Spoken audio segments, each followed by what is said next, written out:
Imagine a wedding where the bride might be just 14, the groom perhaps a stranger chosen by family, and the celebration stretching on for days with feasts, music, and even a few fights breaking out after too much ale. Medieval weddings were not only about romance often, they were matters of survival, politics, property, and alliances. Yet they also carried moments of joy, rituals that seem strange to us today, and traditions that still echo in the weddings we celebrate now. In this journey, we will slip quietly into the candlelit halls and grassy courtyards of the Middle Ages to uncover what really happened when two people were joined in marriage. From betrothals sealed with contracts, to bridal processions accompanied by bells and laughter, to feasts where swans were served in golden feathers, you'll find that weddings in this era were as fascinating as they were unpredictable. As you listen, allow yourself to drift into the soft rhythms of history. Let the details, whether humorous, unusual, or heartfelt, carry you gently towards sleep. This channel, History for Sleep, was created for nights when your mind won't rest, when you need a voice to keep you company while your eyes grow heavy. Before we begin, I invite you to subscribe to the channel so you don't miss future stories of the past. And if you'd like, share in the comments when you usually listen, whether it's at bedtime, during a restless night, or even in the middle of the day, and let me know what periods or topics of history you do love to fall asleep to. So settle in, perhaps with a blanket tucked around you, and allow your mind to wander back to an age of castles, cathedrals, and the ringing of church bells announcing a union. Together, we'll uncover the strange, enchanting, and often surprising world of medieval weddings. Long before the candles were lit in the church, long before the bride walked in her carefully chosen gown, and long before the feasting and laughter of the wedding day, there was a quieter but equally important step in the medieval marriage process: the betrothal. To us today, betrothal might sound like little more than an old-fashioned word for engagement. But in the Middle Ages, it carried deep legal, social, and even spiritual weight. It was, in many cases, the true beginning of the marriage itself. For noble families, betrothals often began in childhood. A girl might be only 7 or 8 when her family pledged her future to a boy she scarcely knew. The match was less about personal preference and more about the careful weaving of alliances. A powerful nobleman might arrange for his daughter to be promised to the son of a neighboring lord, sealing bonds of peace and loyalty between their lands. In other cases, a betrothal secured economic gain: fertile farmland, a fortified castle, or even a coveted trade route could shift ownership through the simple promise of marriage. Peasant families, too, arranged betrothals, though their motives were often more practical than political. A betrothal could guarantee that a daughter would not be left without support. It could also secure the pooling of resources, two families agreeing to share labor, land, or tools once their children married. For both the high-born and the humble, betrothal was a matter of survival as much as it was of ceremony. The agreement itself was usually formalized through a contract. In noble households, scribes or clerks carefully recorded the promises, the dowry to be provided by the bride's family, and the lands or wealth expected from the grooms. These contracts could be remarkably detailed. They might stipulate the number of livestock, the rights to use a certain mill, or even the size of a yearly rent owed in silver. Though the children had little say in the matter, their future was often laid out in ink long before they understood what it meant to be married. In smaller villages, the arrangement was less likely to be written and more likely to be sealed with a spoken vow or the clasp of hands before witnesses. But even here, it carried the force of law and custom. To break a betrothal was no small thing. It could lead to disputes, damaged reputations, or even lawsuits if dowries or promises of land had already exchanged hands. The medieval world took promises seriously, and few promises were more binding than those of marriage.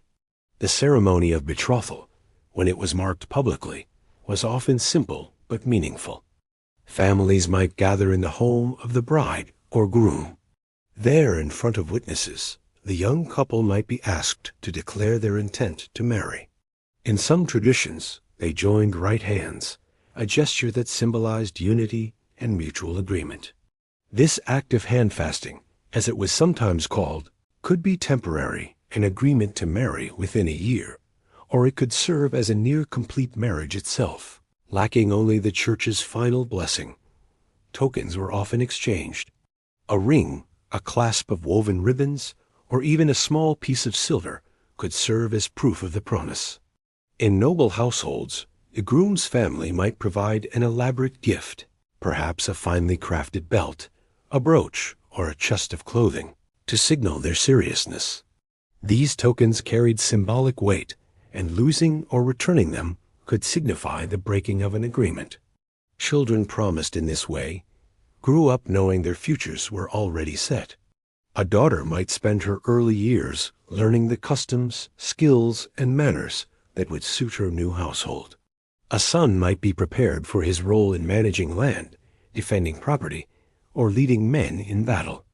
Though young hearts might sometimes wander toward affection elsewhere, the path carved by betrothal was rarely altered. To go against such agreements was to risk dishonor not only for oneself, but for one's entire family. And yet, despite the heavy weight of duty, there were still stories of affection growing quietly during this stage. A boy and girl who met as children, bound by their parents' decision, might discover as they grew older that they did indeed feel fondness, even love, for one another. In those rare cases, a betrothal could lead to a marriage that was both politically advantageous and personally fulfilling. Chroniclers of the age sometimes recorded such happy outcomes, though they were far from the norm. Religion, too, shaped the meaning of betrothal. By the 12th century, the Church had begun to assert its authority more strongly in matters of marriage. Betrothal was seen not merely as a family arrangement, but as a step toward a sacrament. Priests sometimes blessed the agreements, lending them spiritual weight.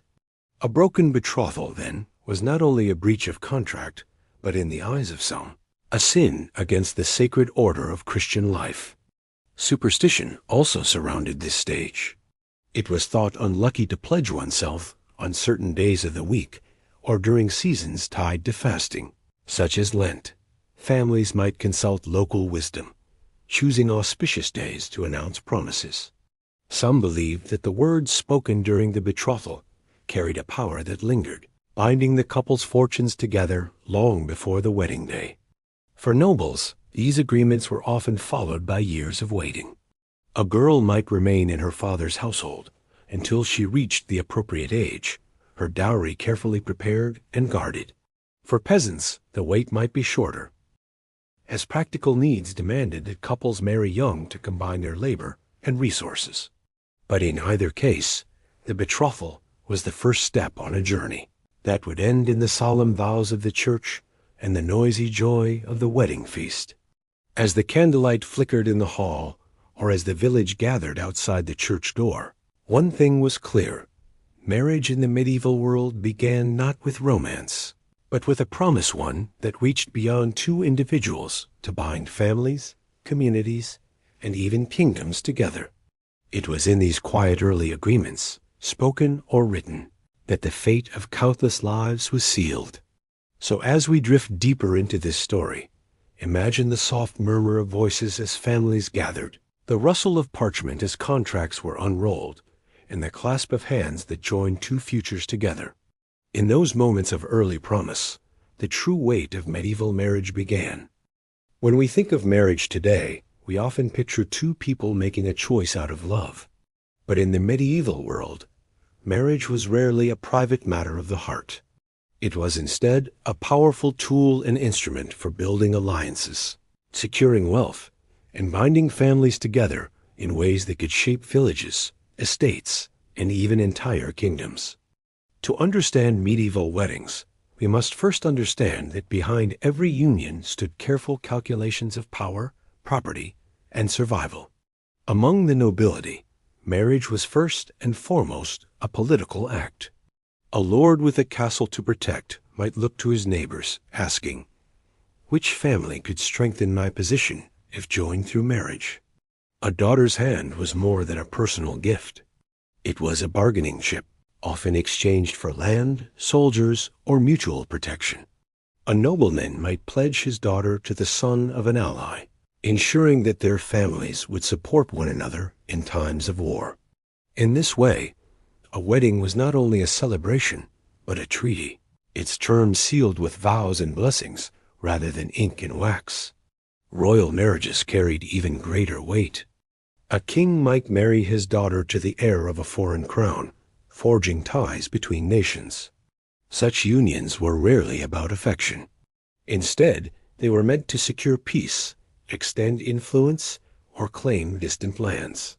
One need only think of Eleanor of Aquitaine, whose marriages to Louis VII of France, and later Henry II of England, shifted the balance of power across Europe. Through her, vast lands passed into English control, shaping centuries of conflict between England and France.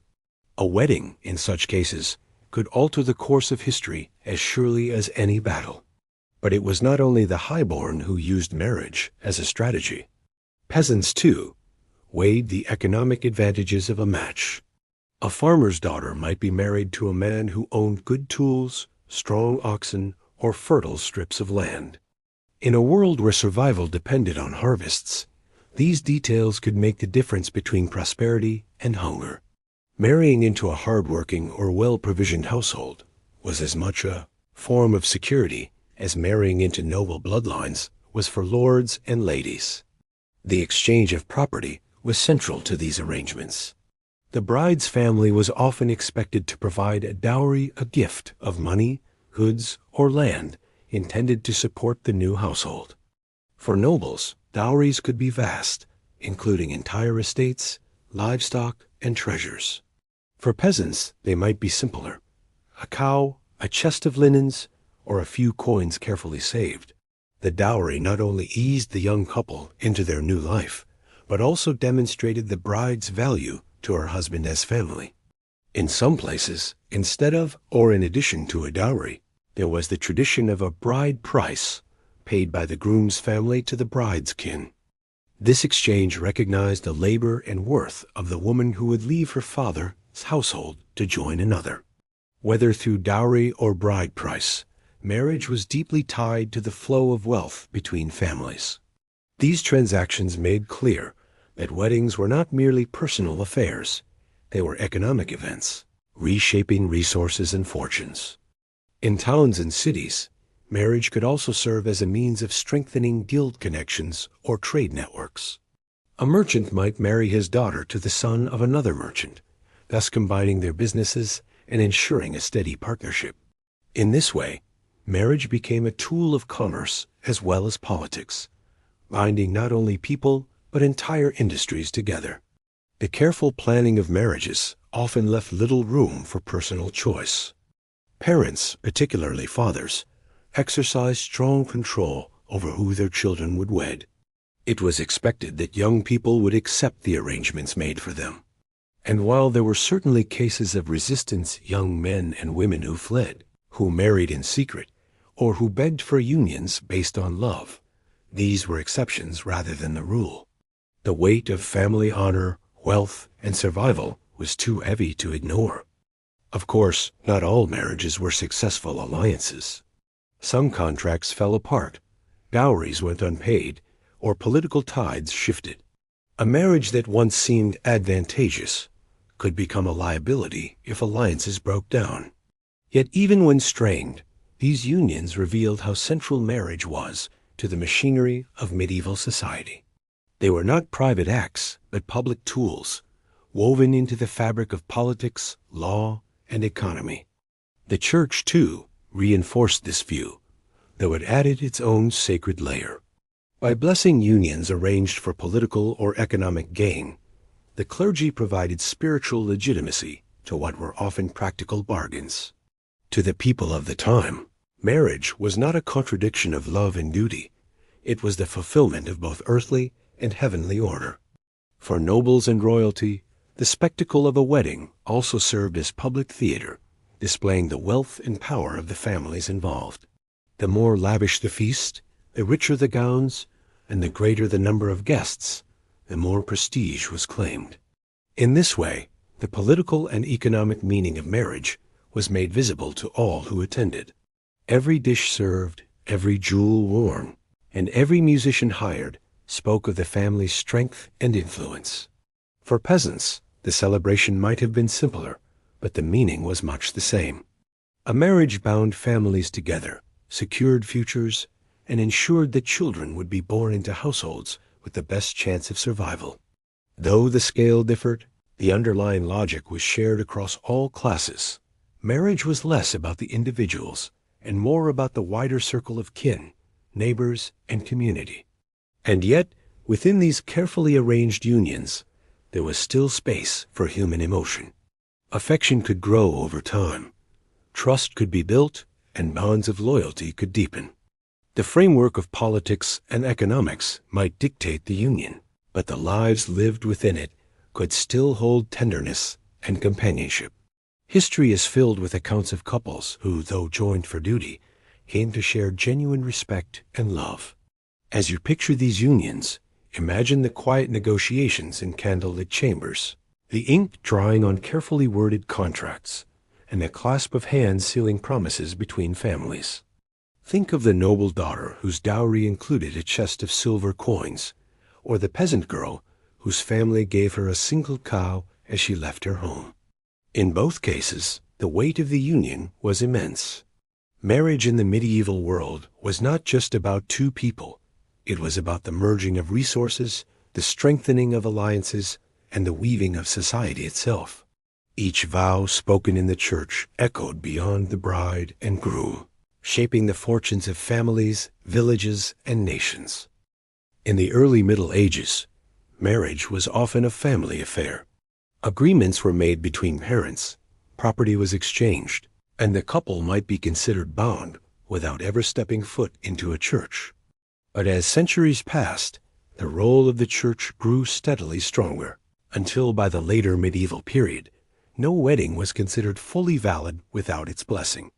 To marry without the church as approval was to stand outside not only social order, but the sacred order of God as world. The church's influence began to rise in the 11th and 12th centuries. Bishops and priests sought to bring the personal bonds of men and women under the umbrella of Christian teaching.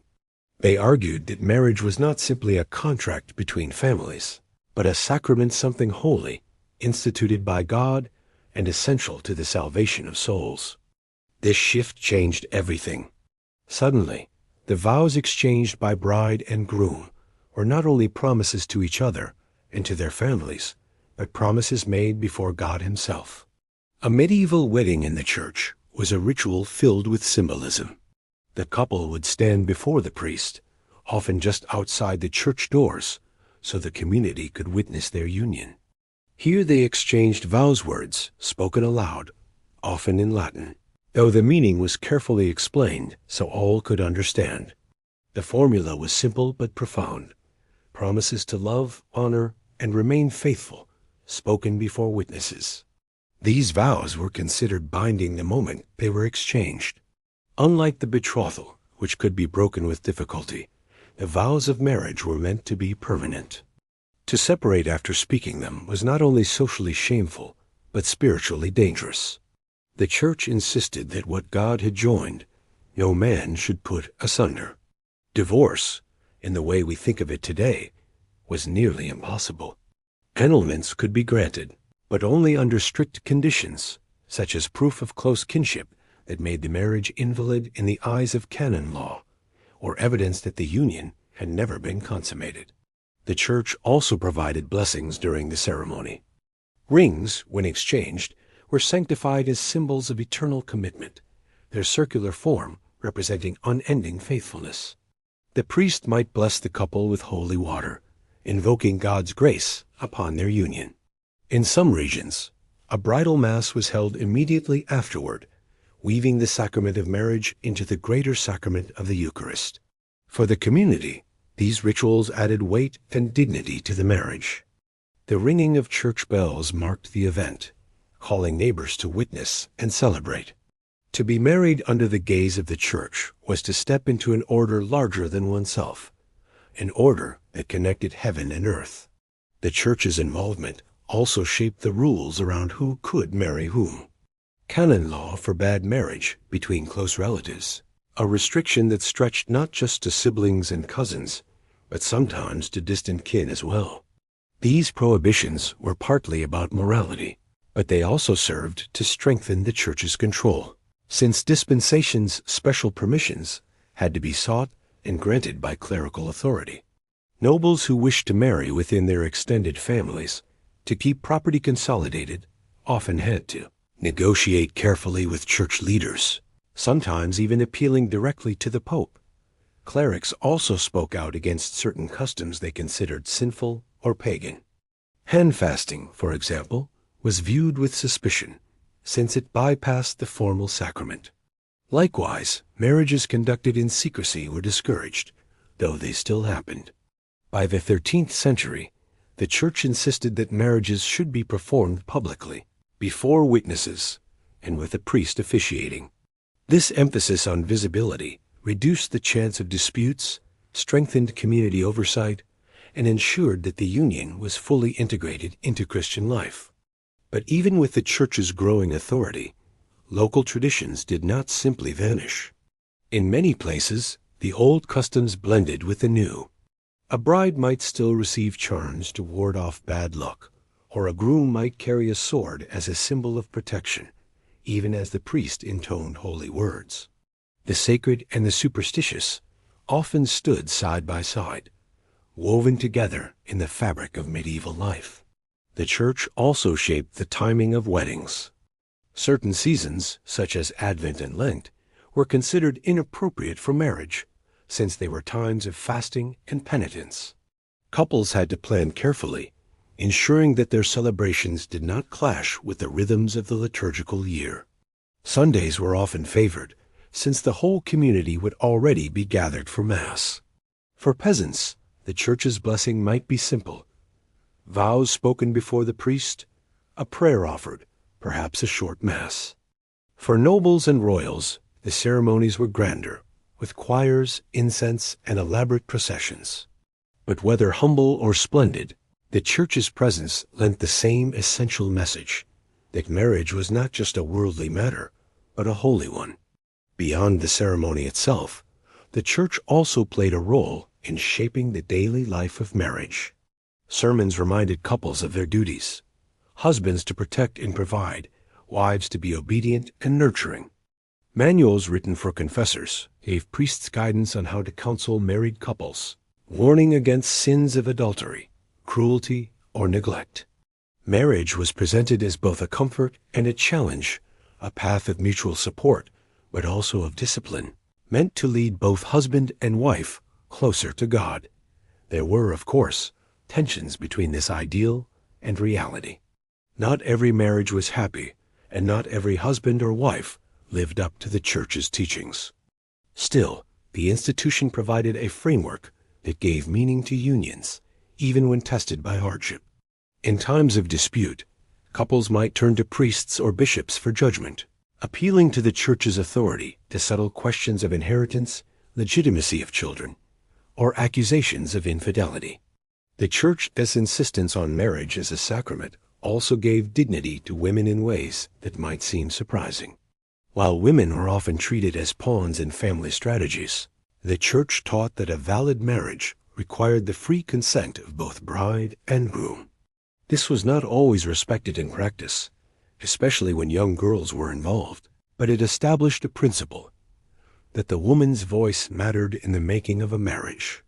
Tales survive of brides who stood before the altar and refused to say their vows, thereby halting the ceremony.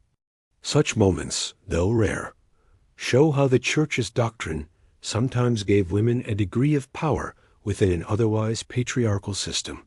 As we imagine the flicker of candles inside a medieval church, the echo of voices chanting prayers, and the solemn blessing of a priest, we can see how deeply the Church shaped the meaning of marriage. What had once been a practical arrangement between families became, in the eyes of Christendom, a holy covenant that stretched beyond life itself. binding souls together until death. So as you rest and listen, think of those ancient vows spoken in stone churches, the soft murmur of prayers rising with the smoke of incense, and the ringing of bells that marked the union of not just two people, but two lives woven into the sacred fabric of the medieval world. When it came to marriage in the medieval world, very little was left to chance. The choice of bride and groom was often the most carefully calculated part of the entire process, involving family reputation, social standing, wealth, and future advantage. Today, we might imagine couples choosing each other through affection or companionship, but in the Middle Ages, marriage was rarely such a private affair. Instead, it was about who you were, what you owned, and how your union could serve a wider circle of kin and community. For noble families, selecting a suitable bride or groom was like playing a delicate game of strategy. Parents looked not only at the character of the young man or woman, but also at the family behind them. Did the bride's father command enough troops to be a valuable ally in war? Did the groom's family control lands that bordered one's own, creating a chance to expand influence? Was the household wealthy, respected, or close to the royal court? These questions mattered far more than whether the couple themselves had even met, let alone liked one another. A daughter of noble blood was a valuable asset. She might be offered as part of a treaty or as the solution to a long-standing feud. In some cases, her marriage could end years of hostility between families, creating bonds sealed by shared grandchildren.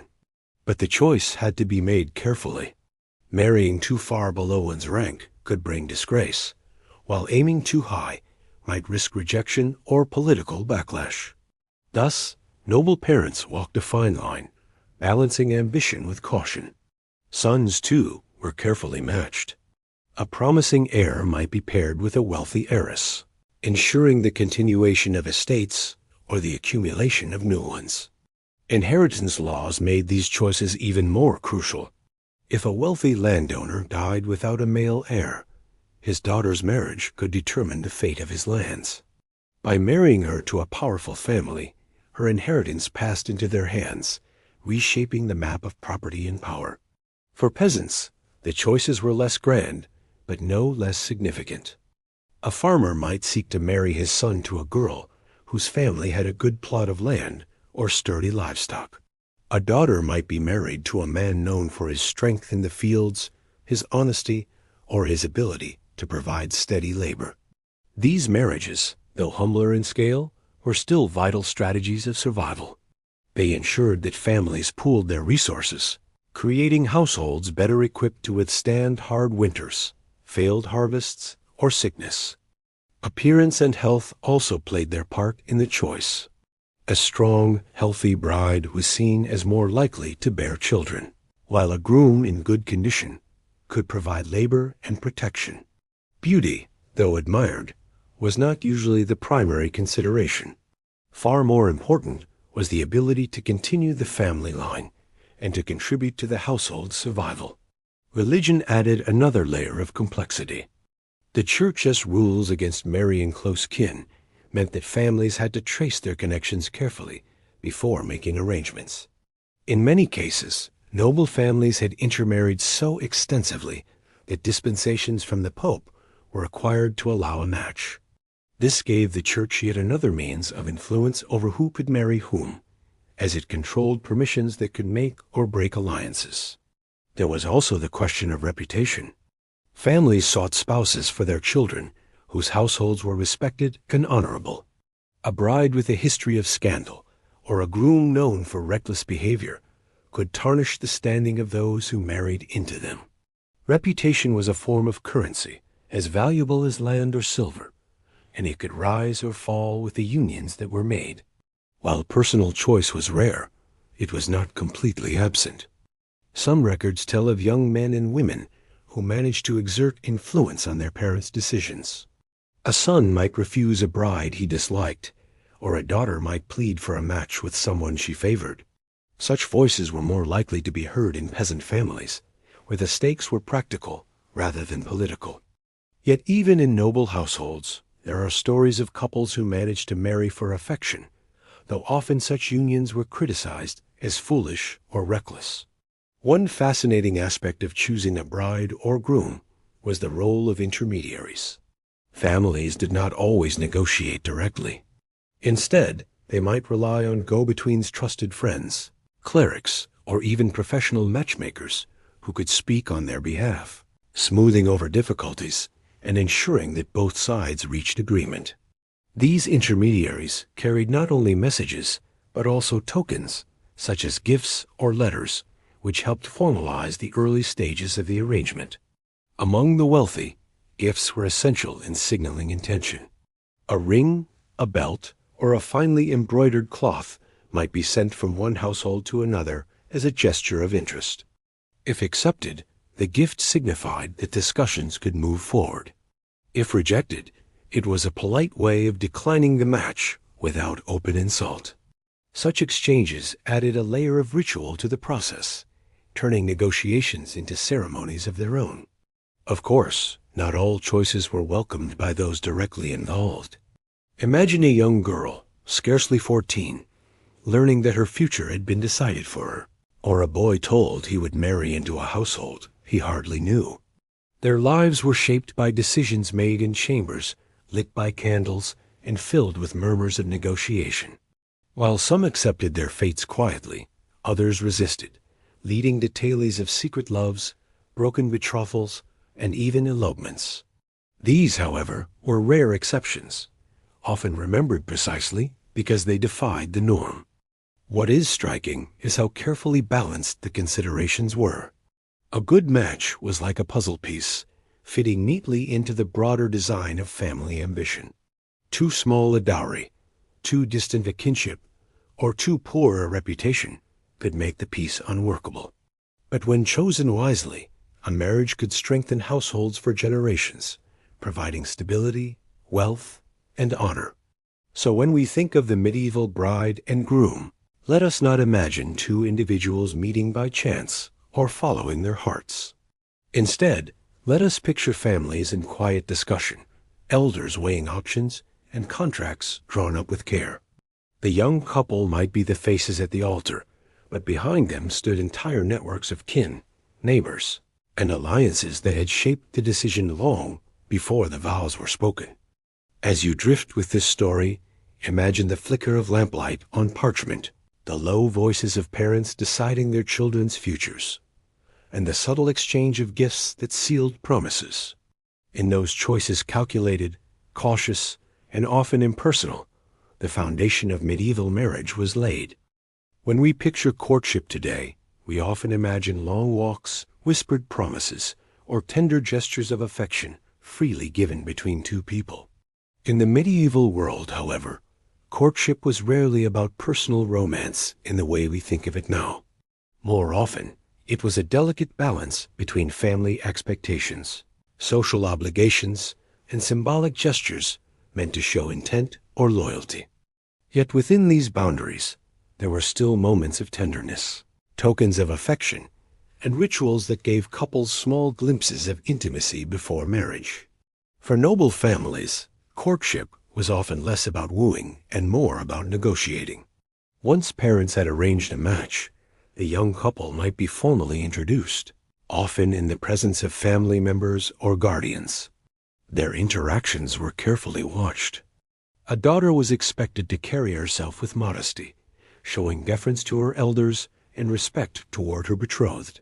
A son, on the other hand, was expected to display courtesy, strength, and dignity, proving himself worthy of the union his family had secured. Among peasants, the process could be more relaxed. Young men and women in villages sometimes had greater opportunity to meet during festivals, church gatherings, or seasonal work in the fields. A harvest celebration, a May Day dance, or even the communal tasks of planting and gathering could provide moments of connection. Yet even here, the eyes of the community were always present. Marriage was not simply about two people. It was about families and neighbors. And so any gestures of affection were watched and often judged. Despite these restrictions, symbolic tokens played a vital role in medieval courtship. One of the most common was the gift of a ring. When a groom-to-be placed a ring upon a bride's finger during betrothal or engagement, it symbolized not just affection, but commitment. The unbroken circle of the ring represented eternity, a promise that the bond would not be broken. In noble households, rings might be adorned with precious stones, chosen for their symbolic meaning. A sapphire might represent loyalty, a ruby passion, and an emerald fertility and growth. Even the simplest iron ring carried profound meaning, linking two people in a visible promise of future union. Ribbons and cloth also held symbolic power. A young woman might give her suitor a ribbon to carry, tying it to his belt or his sleeve as a token of her favor. In tournaments, knights often wore such tokens into battle, displaying the colors or emblems of their beloved as a sign of devotion. These gestures, celebrated in songs and stories, captured the imagination of an age fascinated by chivalry. Courtly love, though often idealized in literature more than lived in daily life, painted a picture of knights serving their ladies with loyalty, courage, and symbolic devotion. Literature itself helped shape the symbolic language of courtship. Troubadours and poets sang of love that was noble, distant, and filled with longing. Their verses described lovers exchanging glances across crowded halls, knights braving hardship for the sake of a lady's smile, or women bestowing small tokens that carried enormous meaning. While these tales may not have reflected the average peasant's life, they influenced the way people thought about love, weaving romance into the tapestry of courtship. In some traditions, hand fasting served as both a symbolic and practical gesture. The joining of right hands, sometimes bound with cords or cloth, represented unity and promise. This act, which could be temporary or permanent, depending on local custom, was deeply symbolic. Two individuals bound together before witnesses, declaring that their lives would be joined. The use of cloth in this ritual gave rise to the expression, tying the knot, a phrase that still survives today as a metaphor for marriage. Words, too, carried great weight. Public declarations of intent were as binding as written contracts. A man who spoke vows of betrothal before witnesses was expected to uphold them, and breaking such promises could lead to scandal or even legal consequences. This gave spoken words a power that lingered in the minds of those who heard them, binding not only the couple, but the community around them. Superstitions often surrounded courtship. Certain days were believed to bring luck if promises were made then, while others carried the shadow of misfortune. Some believed that exchanging gifts on particular feast days, such as St. Valentine's Day, held special significance, linking the promise of human love to the blessings of saints.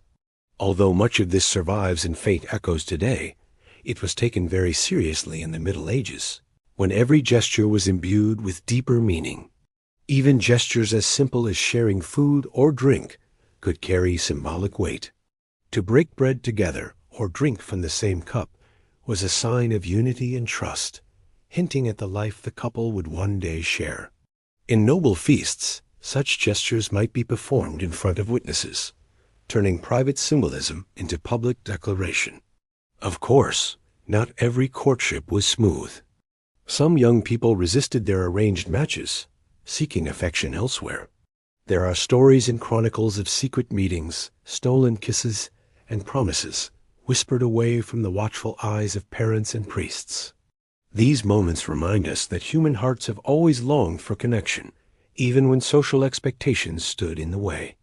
But such defiance was risky. Families might punish those who strayed, and the consequences could be severe, especially for women whose reputations were closely tied to their future marriages. Yet within the structure of arranged unions and careful negotiations, there was still room for tenderness. Couples sometimes exchanged small letters or poems, written in careful script, offering words of affection that may have been their only private communication. A piece of embroidery, stitched with care by a bride-to-be, might carry not only skill but also sentiment. A groom, in turn, might send a hunting trophy or a token from his journeys, gestures that spoke of thought and loyalty.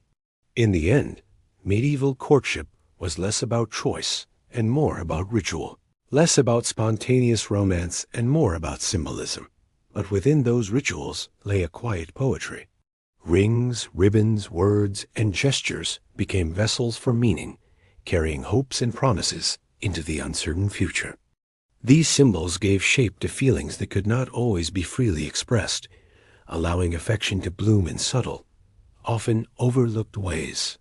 As you drift with these stories, imagine a knight fastening a ribbon to his sleeve before riding into a tournament, or a young bride carefully placing a ring upon her finger, feeling the weight of both its promise and its expectation. Picture the clasp of hands, the murmur of vows, and the quiet exchange of gifts under the gaze of watchful families. In these small symbolic acts, medieval courtship took its form, a dance of duty and devotion, practicality and poetry that prepared the way for the solemn vows of the wedding day. If betrothal was the promise in courtship, the careful dance of symbols, then engagement was the bridge between the two, the moment when the wider community became aware that a marriage was certain and preparations began to unfold. Engagements in the medieval world were not simply casual announcements, as they often are today. They were binding steps, marked by ritual, superstition, and the quiet weight of expectation.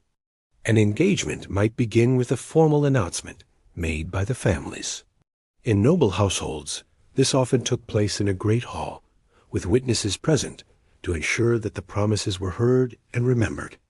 The names of the bride and groom were spoken, and sometimes written down by clerks, binding their futures together in both word and record. For peasants, the setting was humbler but no less meaningful, perhaps outside a church after Sunday Mass, or during a gathering in the village square. Here, too, witnesses were essential. To be engaged was to be recognized by one's community as bound, even before the wedding day arrived. Tokens often marked the engagement. A ring might be given, not yet the final wedding band, but a pledge of intention. In some places, coins were exchanged, pressed into the bride's hand, or placed on a Bible to show the seriousness of the vow. Other tokens were more practical: the gift of livestock, a chest of clothing, or even the promise of land. These gestures were both symbolic and functional, signaling that the families were now invested in the success of the future household. One of the most enduring engagement customs was hand fasting. This ritual involved the joining of hands, often bound together with ribbon or cord, while promises were spoken aloud.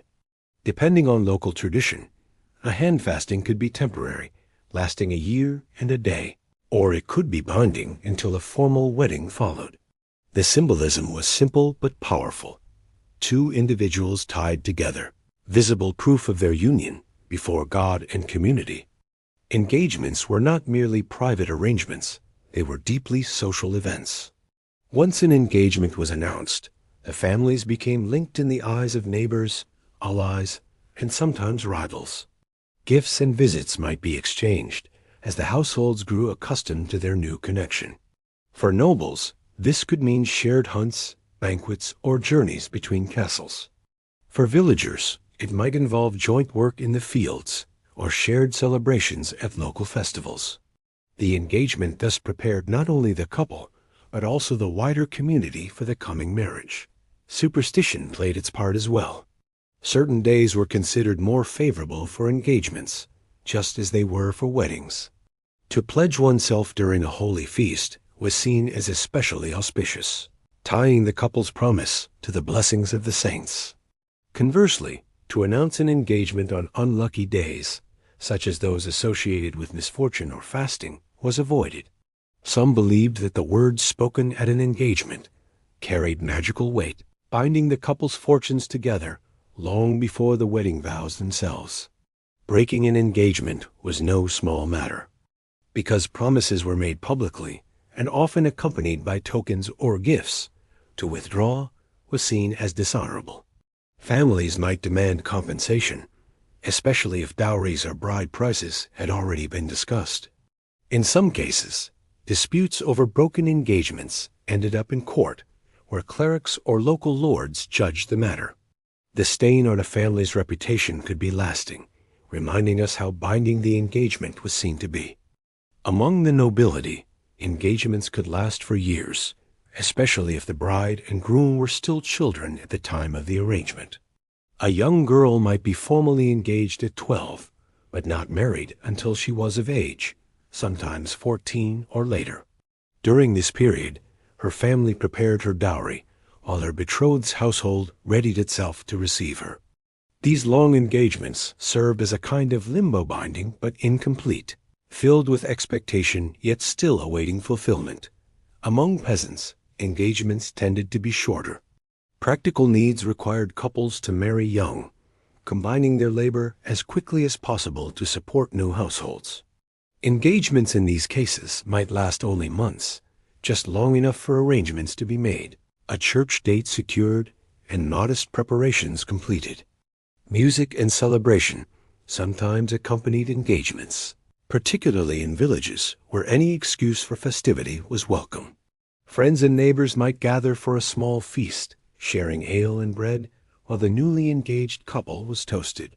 These gatherings blurred the line between engagement and wedding, since both carried the same sense of communal joy and expectation. Engagement rituals also left their mark in law. Canon law, the system of rules established by the Church, recognized betrothal and engagement as distinct but binding stages. A promise made before witnesses with proper words could in some cases be treated as a valid marriage in itself.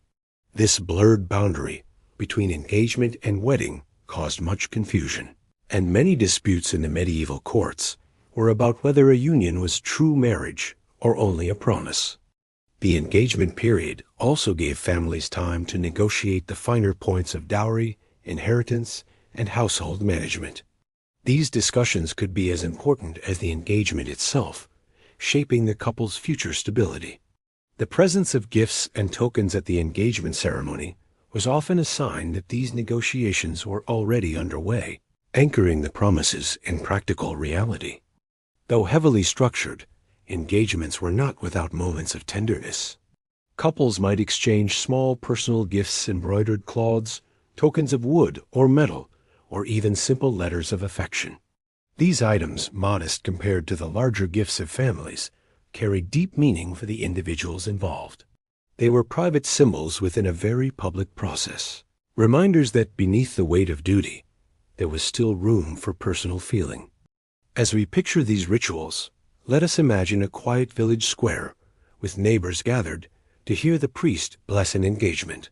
Picture a noble hall where parents sign contracts while a young bride clutches a ring or ribbon given by her betrothed.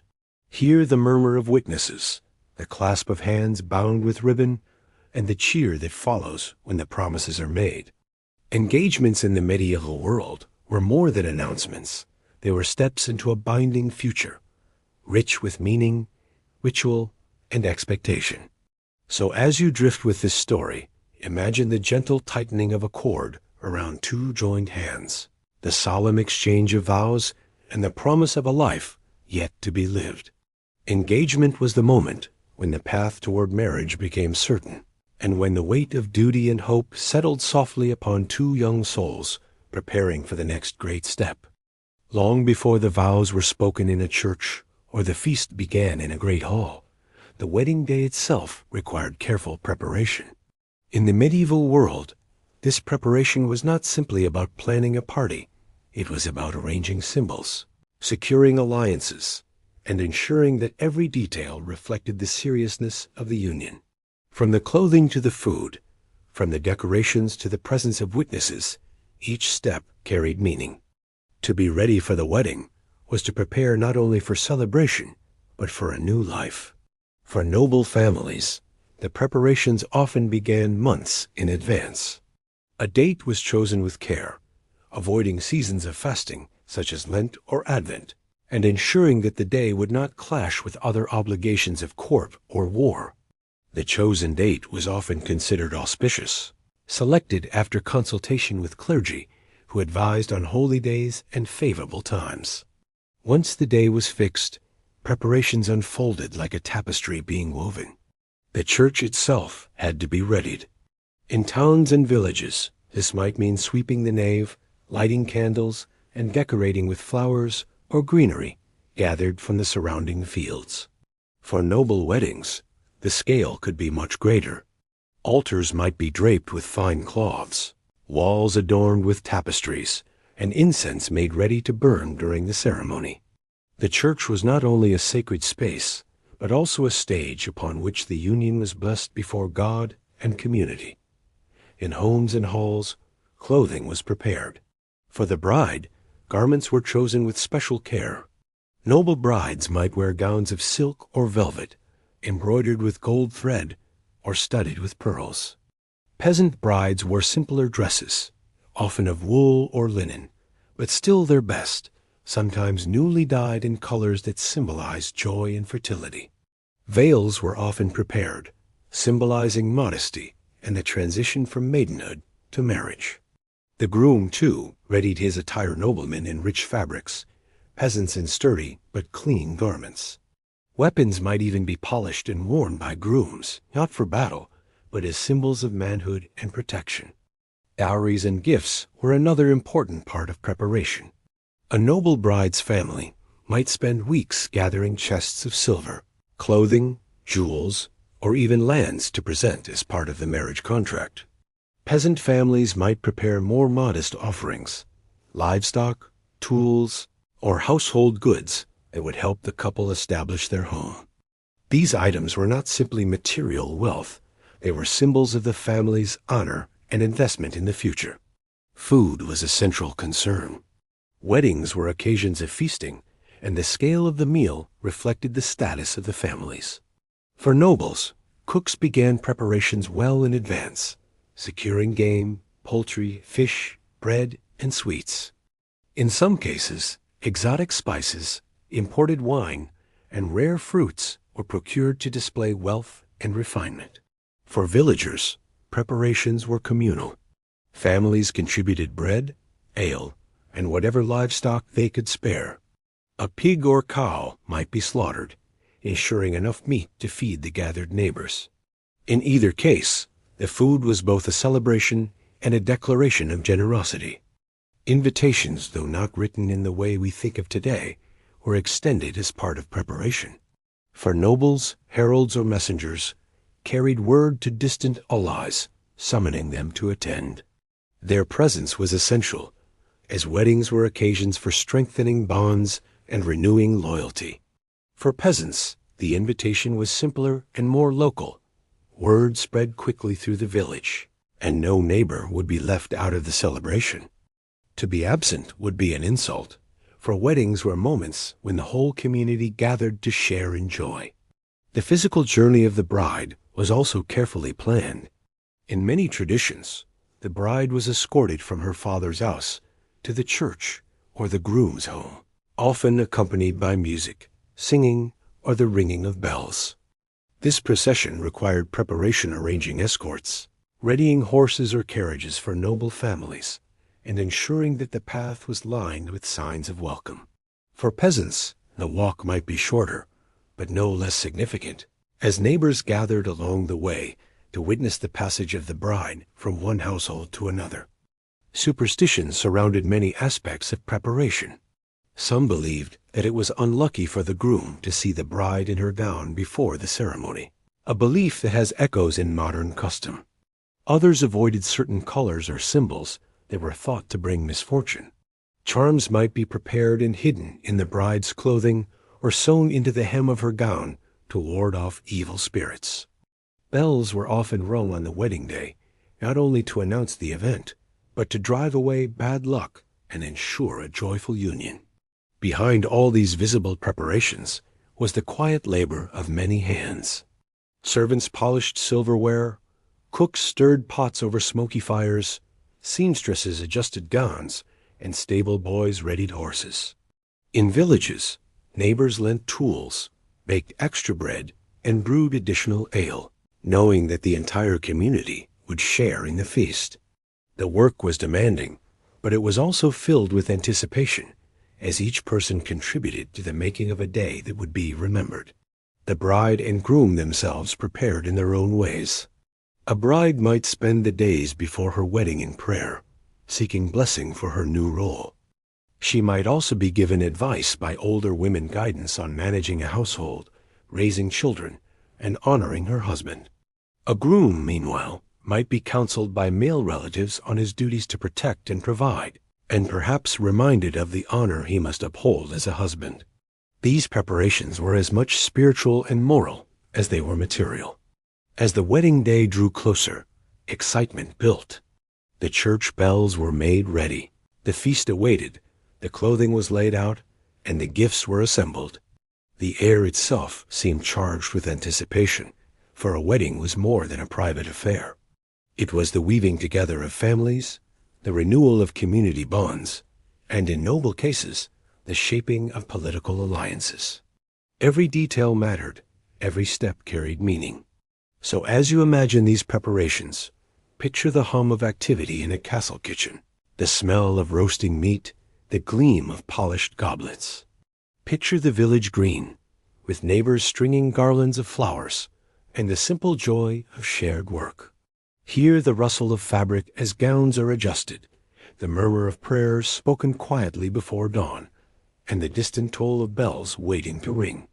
In these countless preparations, the wedding day began long before the vows, with hands and hearts laboring to create a moment worthy of memory.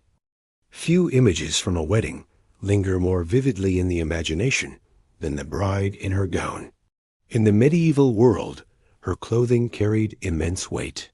It was not only a garment, but a symbol, layered with meanings of purity, wealth, status, and family honor. To dress a bride was to tell a story about her family, her household, and the union she was about to enter. Each thread, color, and jewel spoke louder than words, making the bride's attire one of the most memorable aspects of any medieval wedding. Contrary to popular belief, brides in the Middle Ages did not wear white as a universal tradition. White gowns only became popular centuries later, especially after Queen Victoria's wedding in the 19th century. Instead, medieval brides wore their best clothing garments that displayed their family's wealth and taste. The color might be deep red, royal blue, or rich green, each chosen not for purity, but for vibrancy, prosperity, and fertility. Bright colors were prized, since they were costly to produce, requiring expensive dyes imported from faraway lands. A bride walking into the church in a gown of scarlet or sapphire was, quite literally, wrapped in a display of her family's means. Fabrics were another mark of status. Among nobles, silk and velvet were the height of luxury. Imported from the East through long and costly trade routes, these materials shimmered in candlelight, making the bride shine as she entered the church. Gold or silver thread might be woven into the fabric, catching the eye with every movement. For peasants, the fabrics were simpler wool or linen, often dyed in earthy tones or brighter shades if the family could afford it. Even so, the bride wore her finest. It was a day to be seen, to stand before neighbors in dignity and pride. Embroidery added layers of meaning. Noble brides sometimes wore gowns decorated with heraldic symbols, lions, fleur-de-lis, or other emblems tied to their family's coats of arms. These designs announced the union of two lineages as clearly as any contract. For less wealthy brides, embroidery might be simpler, but still carried care and artistry, often made by the bride herself or by women in her household. To stitch a gown for one's wedding was both practical labor and a ritual of preparation, each thread placed with hope for the future. Jewelry completed the attire. A necklace of pearls, a brooch of silver, or a circlet of gold might adorn a noble bride, each piece often a family heirloom passed down through generations. Rings, too, carried symbolic weight, especially when exchanged at betrothal or during the ceremony itself. Even peasants might wear a simple piece of jewelry, perhaps gifted by the groom or borrowed from relatives, to mark the significance of the day. The glitter of jewels, whether modest or grand, reminded all present that this was no ordinary moment. The veil was another powerful symbol. In many places, the bride wore a veil over her hair, sometimes covering her face as she entered the church. This gesture signified modesty, chastity, and the transition from maidenhood to wife. For noble women, veils could be made of fine silk, edged with lace or embroidered with gold. For peasants, they were more modest linen or wool, but still carefully prepared. The lifting of the veil, whether during or after the ceremony, carried deep meaning. A moment of unveiling, of revelation, as the bride stepped fully into her new role. Hair, too, was treated with care. Unmarried women often wore their hair loose as a sign of maidenhood, while married women typically covered it. On her wedding day, a bride's hair might be adorned with flowers, ribbons, or jeweled pins. In some traditions, the bride's hair was braided in elaborate patterns, symbolizing both beauty and order. The act of dressing her hair was more than simple grooming. It was a ritual, marking the final hours of her life as an unmarried woman. Footwear, though less often described in records, also held importance. Noble brides might wear shoes of soft leather, or even fabric embroidered to match the gown. Peasant brides wore sturdy shoes, practical for the walk to the church, but still polished and clean for the occasion. Every detail mattered, for the entire ensemble was meant to honor not only the bride herself, but also the families she represented. The symbolism of the attire extended beyond the individual. A bride's gown reflected her family's reputation. A poorly dressed bride might signal poverty or lack of preparation, which could bring shame to her kin. A richly dressed bride, by contrast, proclaimed prosperity and respectability. Thus, families often went to great lengths to ensure their daughters appeared well, even if it required borrowing, saving, or calling on favors. To see a bride in her finest was to see the pride of her household displayed for all. Superstitions also clung to the clothing. Some believed that certain colors carried blessings or dangers. Red was thought to bring good fortune, while green was sometimes associated with instability or envy. Blue, tied to the Virgin Mary, was considered a symbol of purity and devotion. Small charms might be sewn into the hem of the gown, invisible to the eye, but believed to protect the bride from misfortune. Even the act of putting on the gown could be ritualized, with older women assisting to ensure the transition was blessed and secure. For noble weddings, the attire was often designed to dazzle. Chroniclers describe brides entering the church clothed in gowns so heavy with embroidery and jewels that they needed attendants to help them walk. These displays were not mere vanity, they were declarations of wealth and power. Guests were meant to be awed, to see in the bride's attire a reflection of the family's status. For peasants, the attire was humbler, yet the meaning was no less strong. A simple dress, freshly dyed and carefully mended, carried pride, dignity, and hope. As we imagine the medieval bride, let us picture her in the quiet moments before the ceremony. She sits as her hair is braided, ribbons woven through the strands. Her gown, whether of silk or wool, is laid across her lap, waiting to be fastened. Older women murmur advice, children peek curiously, and the air is thick with anticipation. The bride rises, dons her veil, and steps forward, ready to leave behind her girlhood and step into the solemn vows of marriage. The image of the medieval bride in her attire is not just one of beauty, it is one of meaning. Each piece of fabric, each jewel, each ribbon or veil was part of a larger story, telling of family pride, community expectations, and the sacred transition of life itself. So as you rest with this story, imagine the rustle of silk in a candlelit chamber, the soft weight of a veil lowered across a bride's face, and the hush that falls as she takes her first steps toward the altar. In her attire, she carried not only her own hopes, but the honor and dreams of her family, woven into every thread.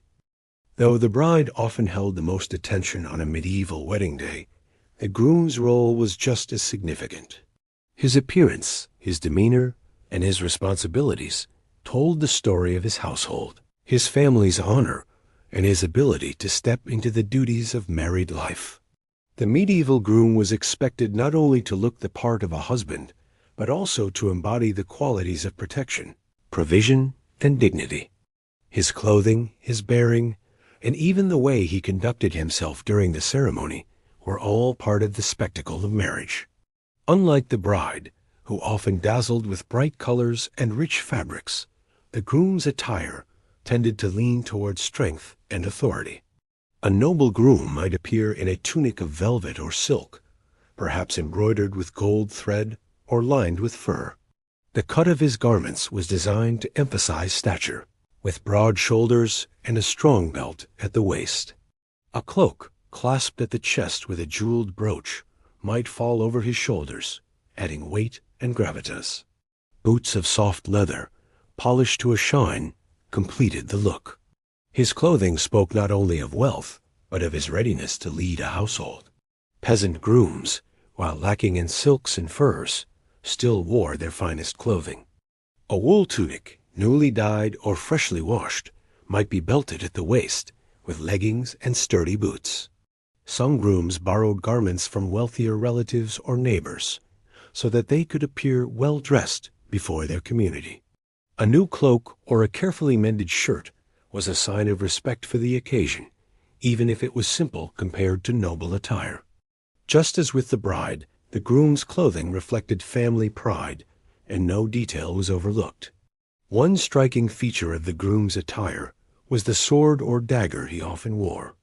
Even though no fighting was expected at the ceremony, the presence of a weapon symbolized his role as protector of his household. Among nobles, swords were often ornate, with jeweled hilts or engraved blades, passed down through generations as family heirlooms. Among peasants, a simple dagger might serve the same symbolic purpose. To wear a weapon was to declare readiness to defend one's wife, one's land, and one's honor. Jewelry also played a role in the groom's appearance, though usually less extravagant than the bride's. A ring, often exchanged during betrothal, might be worn openly. A chain of silver or a brooch might adorn his tunic. Noblemen might also wear signet rings engraved with the family crest, which were practical as well as decorative. These small details signaled wealth, lineage, and the continuity of family traditions. Hair and grooming carried significance as well. A groom was expected to present himself neatly, with trimmed beard or clean-shaven face, depending on the fashion of the time. Long hair might be carefully combed and tied, while short hair was kept neat. The effort was not merely vanity. It was a statement of discipline and self-respect. Just as the bride's hair was adorned with ribbons or veils, the groom's appearance was polished to reflect readiness for a new chapter of life. Beyond appearance, the groom's role in the ceremony carried great symbolic weight. He was expected to lead in certain moments, offering vows clearly and confidently. His strength and seriousness were on display as much as his attire. In noble households, the groom often took part in elaborate processions, riding at the head of escorts or greeting guests with formal gestures.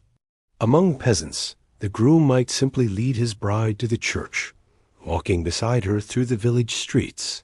In either case, his presence was central.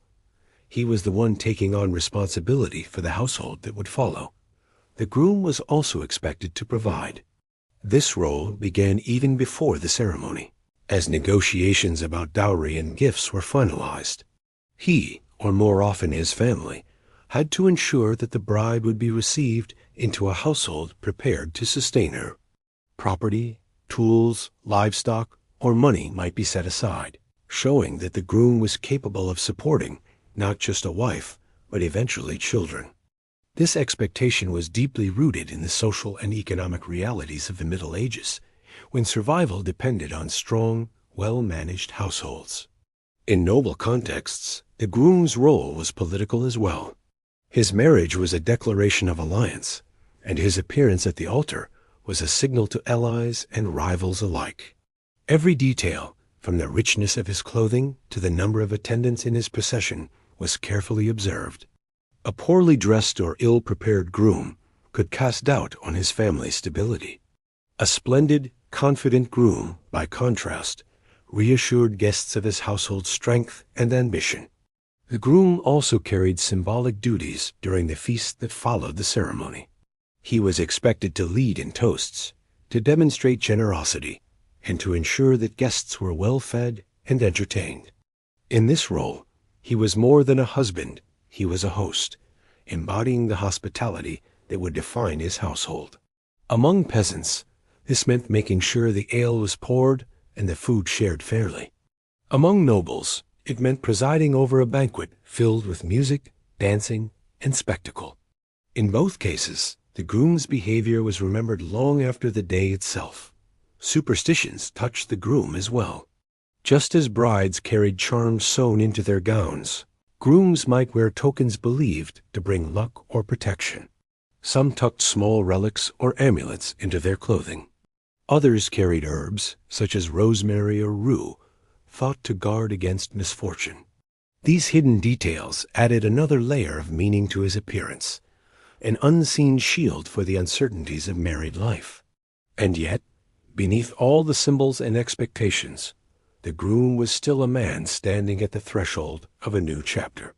Whether noble or peasant, his heart may have carried pride, anxiety, or even quiet affection for the woman beside him.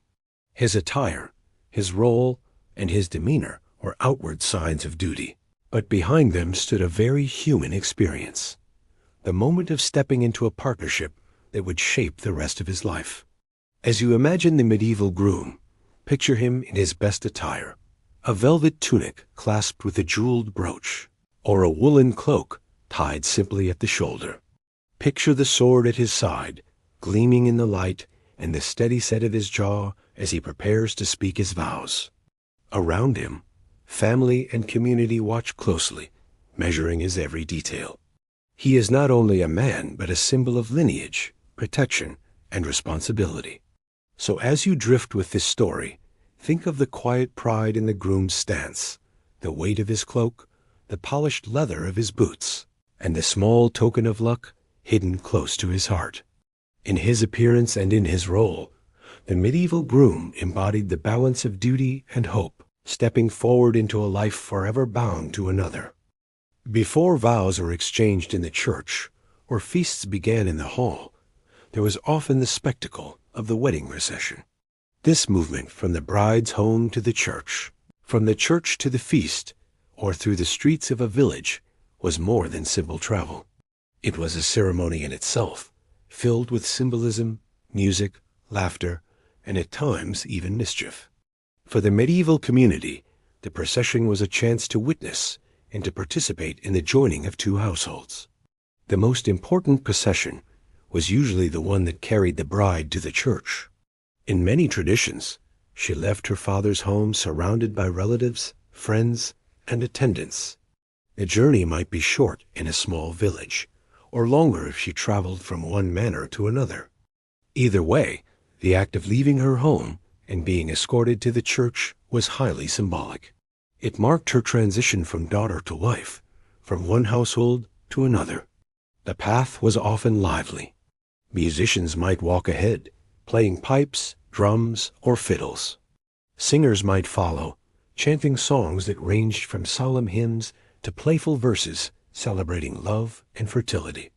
Bells rang out from the church towers as the procession drew near, their sound announcing the approaching union to the entire community. For nobles, heralds and trumpeters might lead the way, turning the walk into a display of grandeur.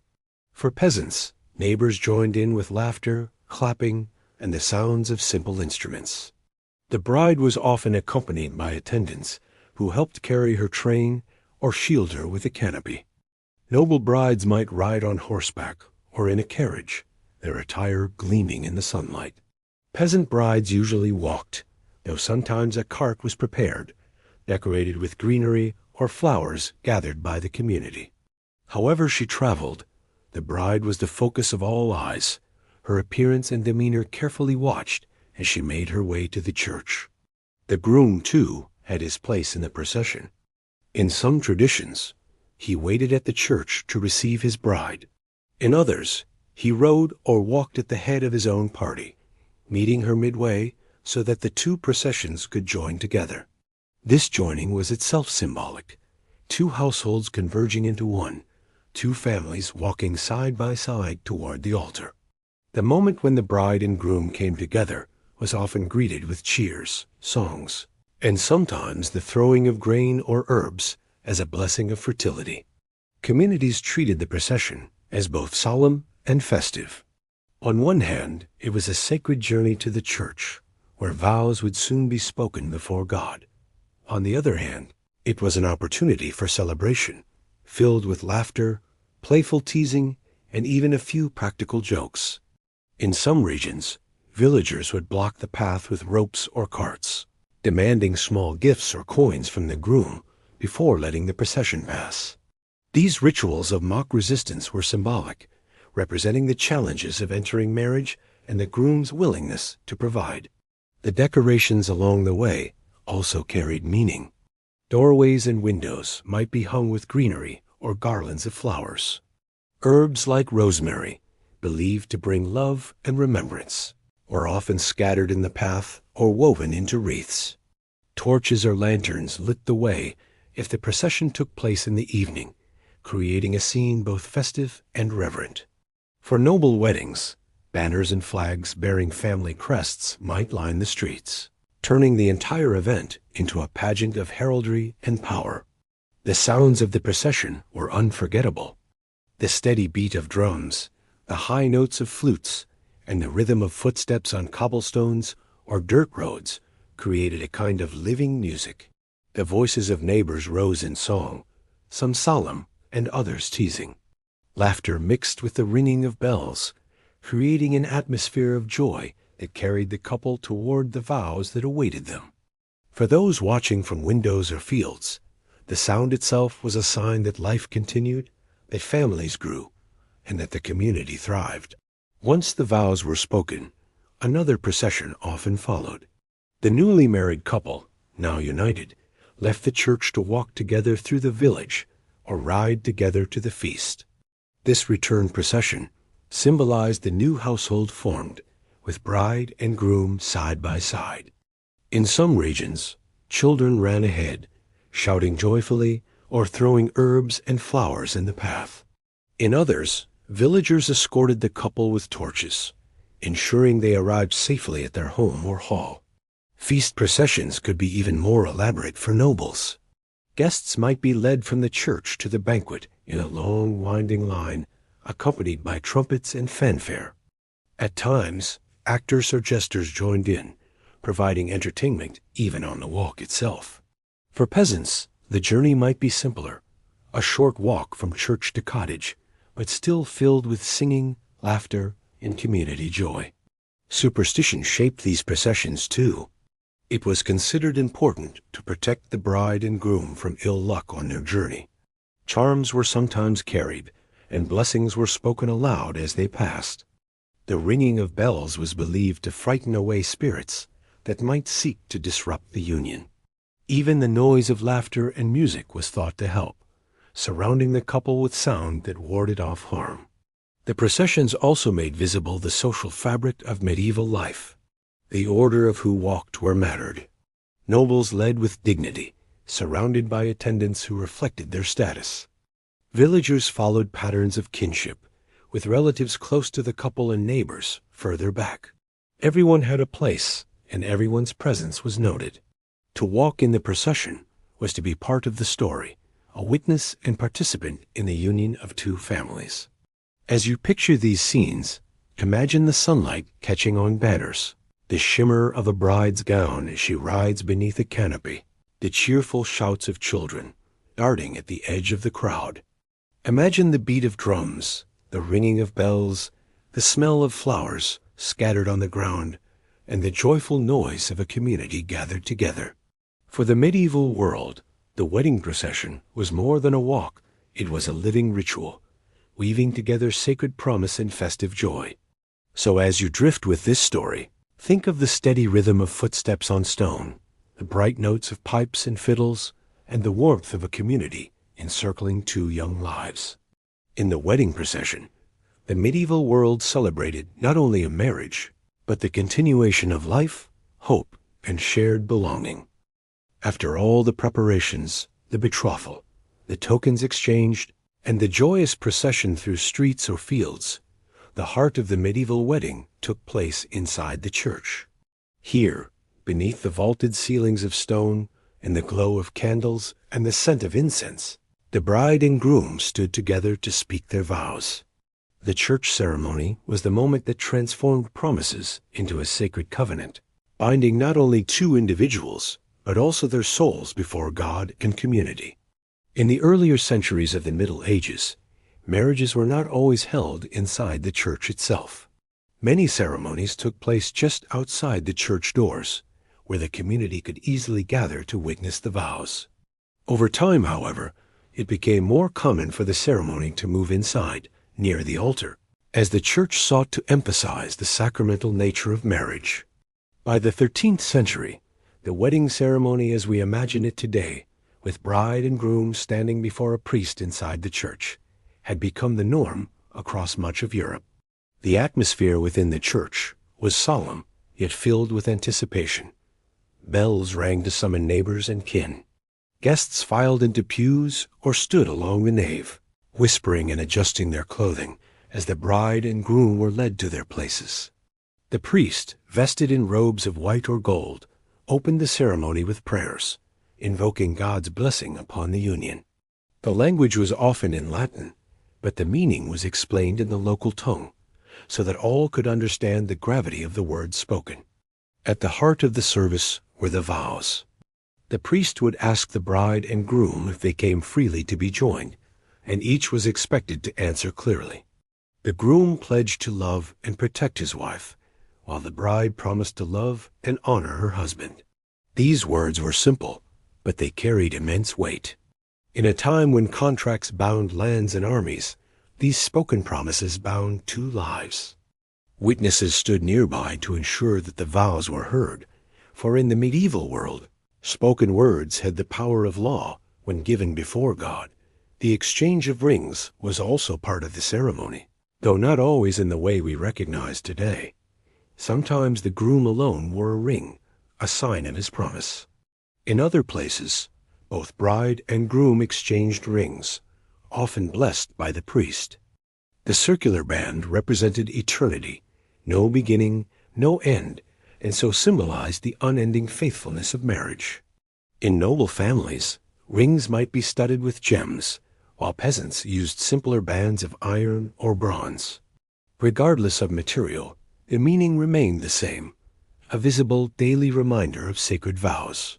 The priest's blessings were central.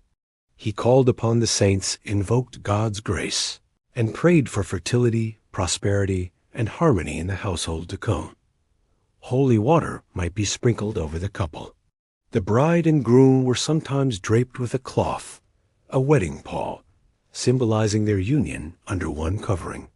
In some traditions, their hands were tied with a ribbon as the priest pronounced them one, echoing the ancient hand-fasting ritual, but now given new weight under the church's authority.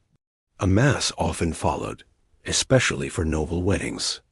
The couple might kneel side by side as the priest celebrated the Eucharist, linking their marriage to the body of Christ. The sharing of the sacred bread and wine gave the union a sense of divine mystery, binding not only two souls to each other, but also both to God. For peasants, the Mass might be simpler, but the sense of holiness was no less real. The church was a place where heaven and earth touched, and the vows spoken there echoed into eternity. The community's role was also important. Marriage was not considered valid without witnesses, and so neighbors, kin, and friends were expected to attend. Their presence gave strength to the promises, ensuring that they were known and remembered. In some regions, guests called out blessings or sang hymns during the ceremony, adding their voices to the sacred moment.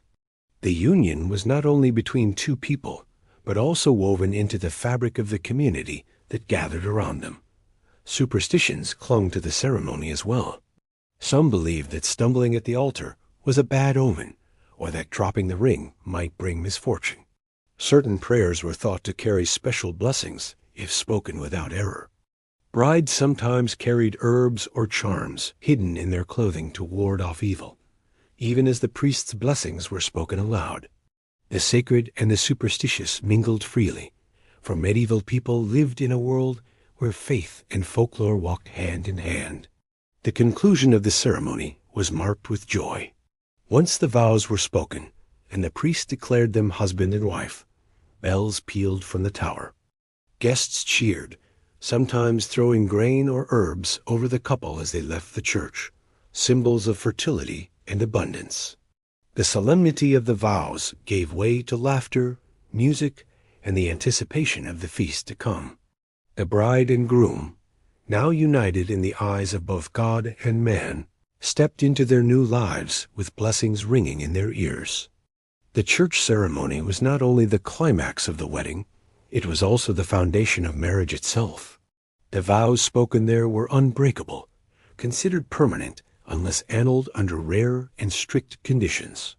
Divorce, as we know it today, did not exist. To marry in the church was to commit for life, through hardship and joy alike. This permanence gave the ceremony its profound weight.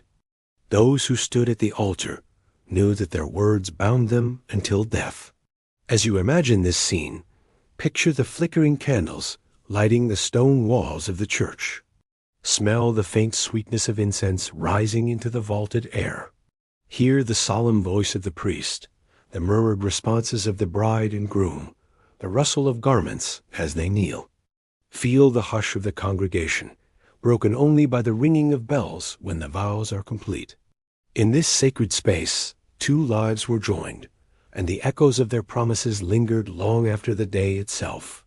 So as you rest with this story, think of the quiet majesty of a medieval church, the power of words spoken in faith, and the simple beauty of vows exchanged beneath stone arches and stained glass. The ceremony in the church was more than ritual. It was the moment when love, duty, family, and faith were bound together forever. Once the vows had been spoken and the bells had rung from the church tower, the medieval wedding day shifted from solemnity to celebration. The feast that followed the ceremony was one of the most memorable parts of any marriage, a time when the community gathered to eat, drink, and rejoice in the union of two households. The medieval wedding feast was not merely a meal, it was a symbol of abundance, generosity, and shared joy, often remembered for years afterward. For nobles, the wedding feast to be a dazzling display of wealth and status.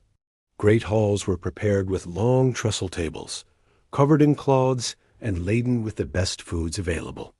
The sheer scale of these feasts astonished guests.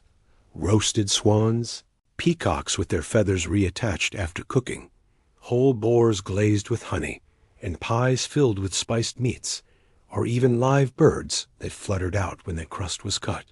Each dish was chosen to impress, to delight the eye as much as the palate, and to show the prosperity of the families involved. Peasant weddings, though far simpler, carried the same spirit of celebration. Neighbors gathered in cottages, barns, or even in open fields, where tables were set with bread, cheese, roasted meats, and hearty stews. Ale flowed freely, often brewed especially for the occasion. Guests brought contributions, loaves of bread, jugs of ale, or cuts of meat, so that no household was left to bear the cost alone.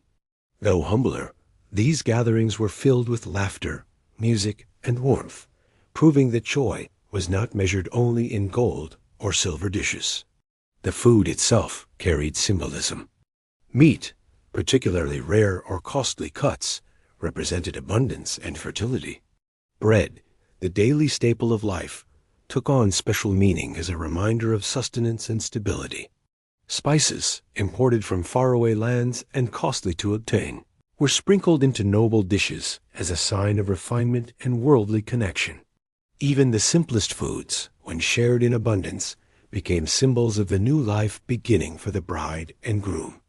Seating arrangements reflected the importance of the occasion. At noble feasts, the bride and groom sat at the high table, elevated above the guests, often beneath a canopy or cloth of honor. Their positions symbolized their new household, set apart yet supported by those gathered around them. Family members, allies, and important guests were seated closest to the couple, while others found their places further down the hall. Among peasants, the arrangement was less formal, but the couple was still honored, often seated together at the head of the table, while neighbors and kin filled benches nearby. Entertainment accompanied the meal. Minstrels sang ballads, jesters performed tricks, and dancers whirled through the hall. At noble weddings, entire troops might be hired, filling the feast with music and laughter.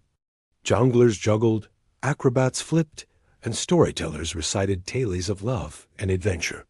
For villagers, entertainment came from within the community musicians, playing fiddles or pipes, singers leading choruses, or dancers stepping lively across wooden floors. In either setting, the feast was not silent dining, but a living celebration, filled with sound and motion. Drinking was a central part of the festivities. Goblets of wine or cups of ale were raised in toasts to the couple, to their families, and to the community. The act of drinking together symbolized unity, just as the sharing of food did. Sometimes special cups were prepared for the bride and groom, from which they drank together in a ritual of harmony. Drinking contests were not uncommon, and though they added to the merriment, they sometimes tipped into rowdiness, reminding all that celebration carried its risks. Blessings were woven into the feast. Clergy might say prayers before the meal began, asking God's favor on the couple. Guests often gave their own blessings, raising cups or calling out wishes for prosperity, fertility, and long life. In some regions, songs were sung specifically for the bride and groom, filled with good wishes, humor, and gentle teasing. These blessings, spoken in laughter or prayer, created a tapestry of goodwill that wrapped the couple in their new life. Superstitions accompanied the feast as well. Some believed that certain foods, such as eggs or almonds, encouraged fertility. Others thought that spilling wine on the tablecloth was a sign of abundance yet to come. The act of eating together itself was viewed as a binding ritual. To share bread and meat was to seal the unity not just of the couple, but of all those gathered in witness. The atmosphere of the feast was one of mingling. Nobles and guests of rank moved from table to table, exchanging words, gifts, and pledges. Villagers danced hand in hand, neighbors laughing and sharing stories late into the night. For everyone, the feast was a rare moment of abundance, when differences of wealth and station blurred in the shared joy of a wedding. For nobles, the feast could last days. Guests traveled long distances to attend, and the hosting families provided meals, lodgings, and entertainment for as long as they remained. Great halls rang with music and laughter well into the night, and kitchens worked tirelessly to keep the tables filled. For peasants, the feast usually lasted a single day, though stories tell of villages where the merriment continued for several nights, with fires kept burning and ale flowing until the supplies were gone. The culmination of the feast often came with the cutting of the wedding bread or cake.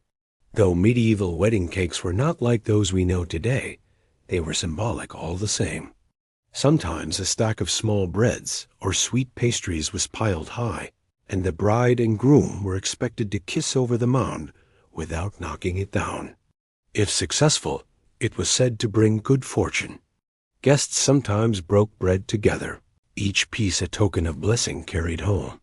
As the feast drew to a close, songs slowed, candles burned lower, and guests began to drift away.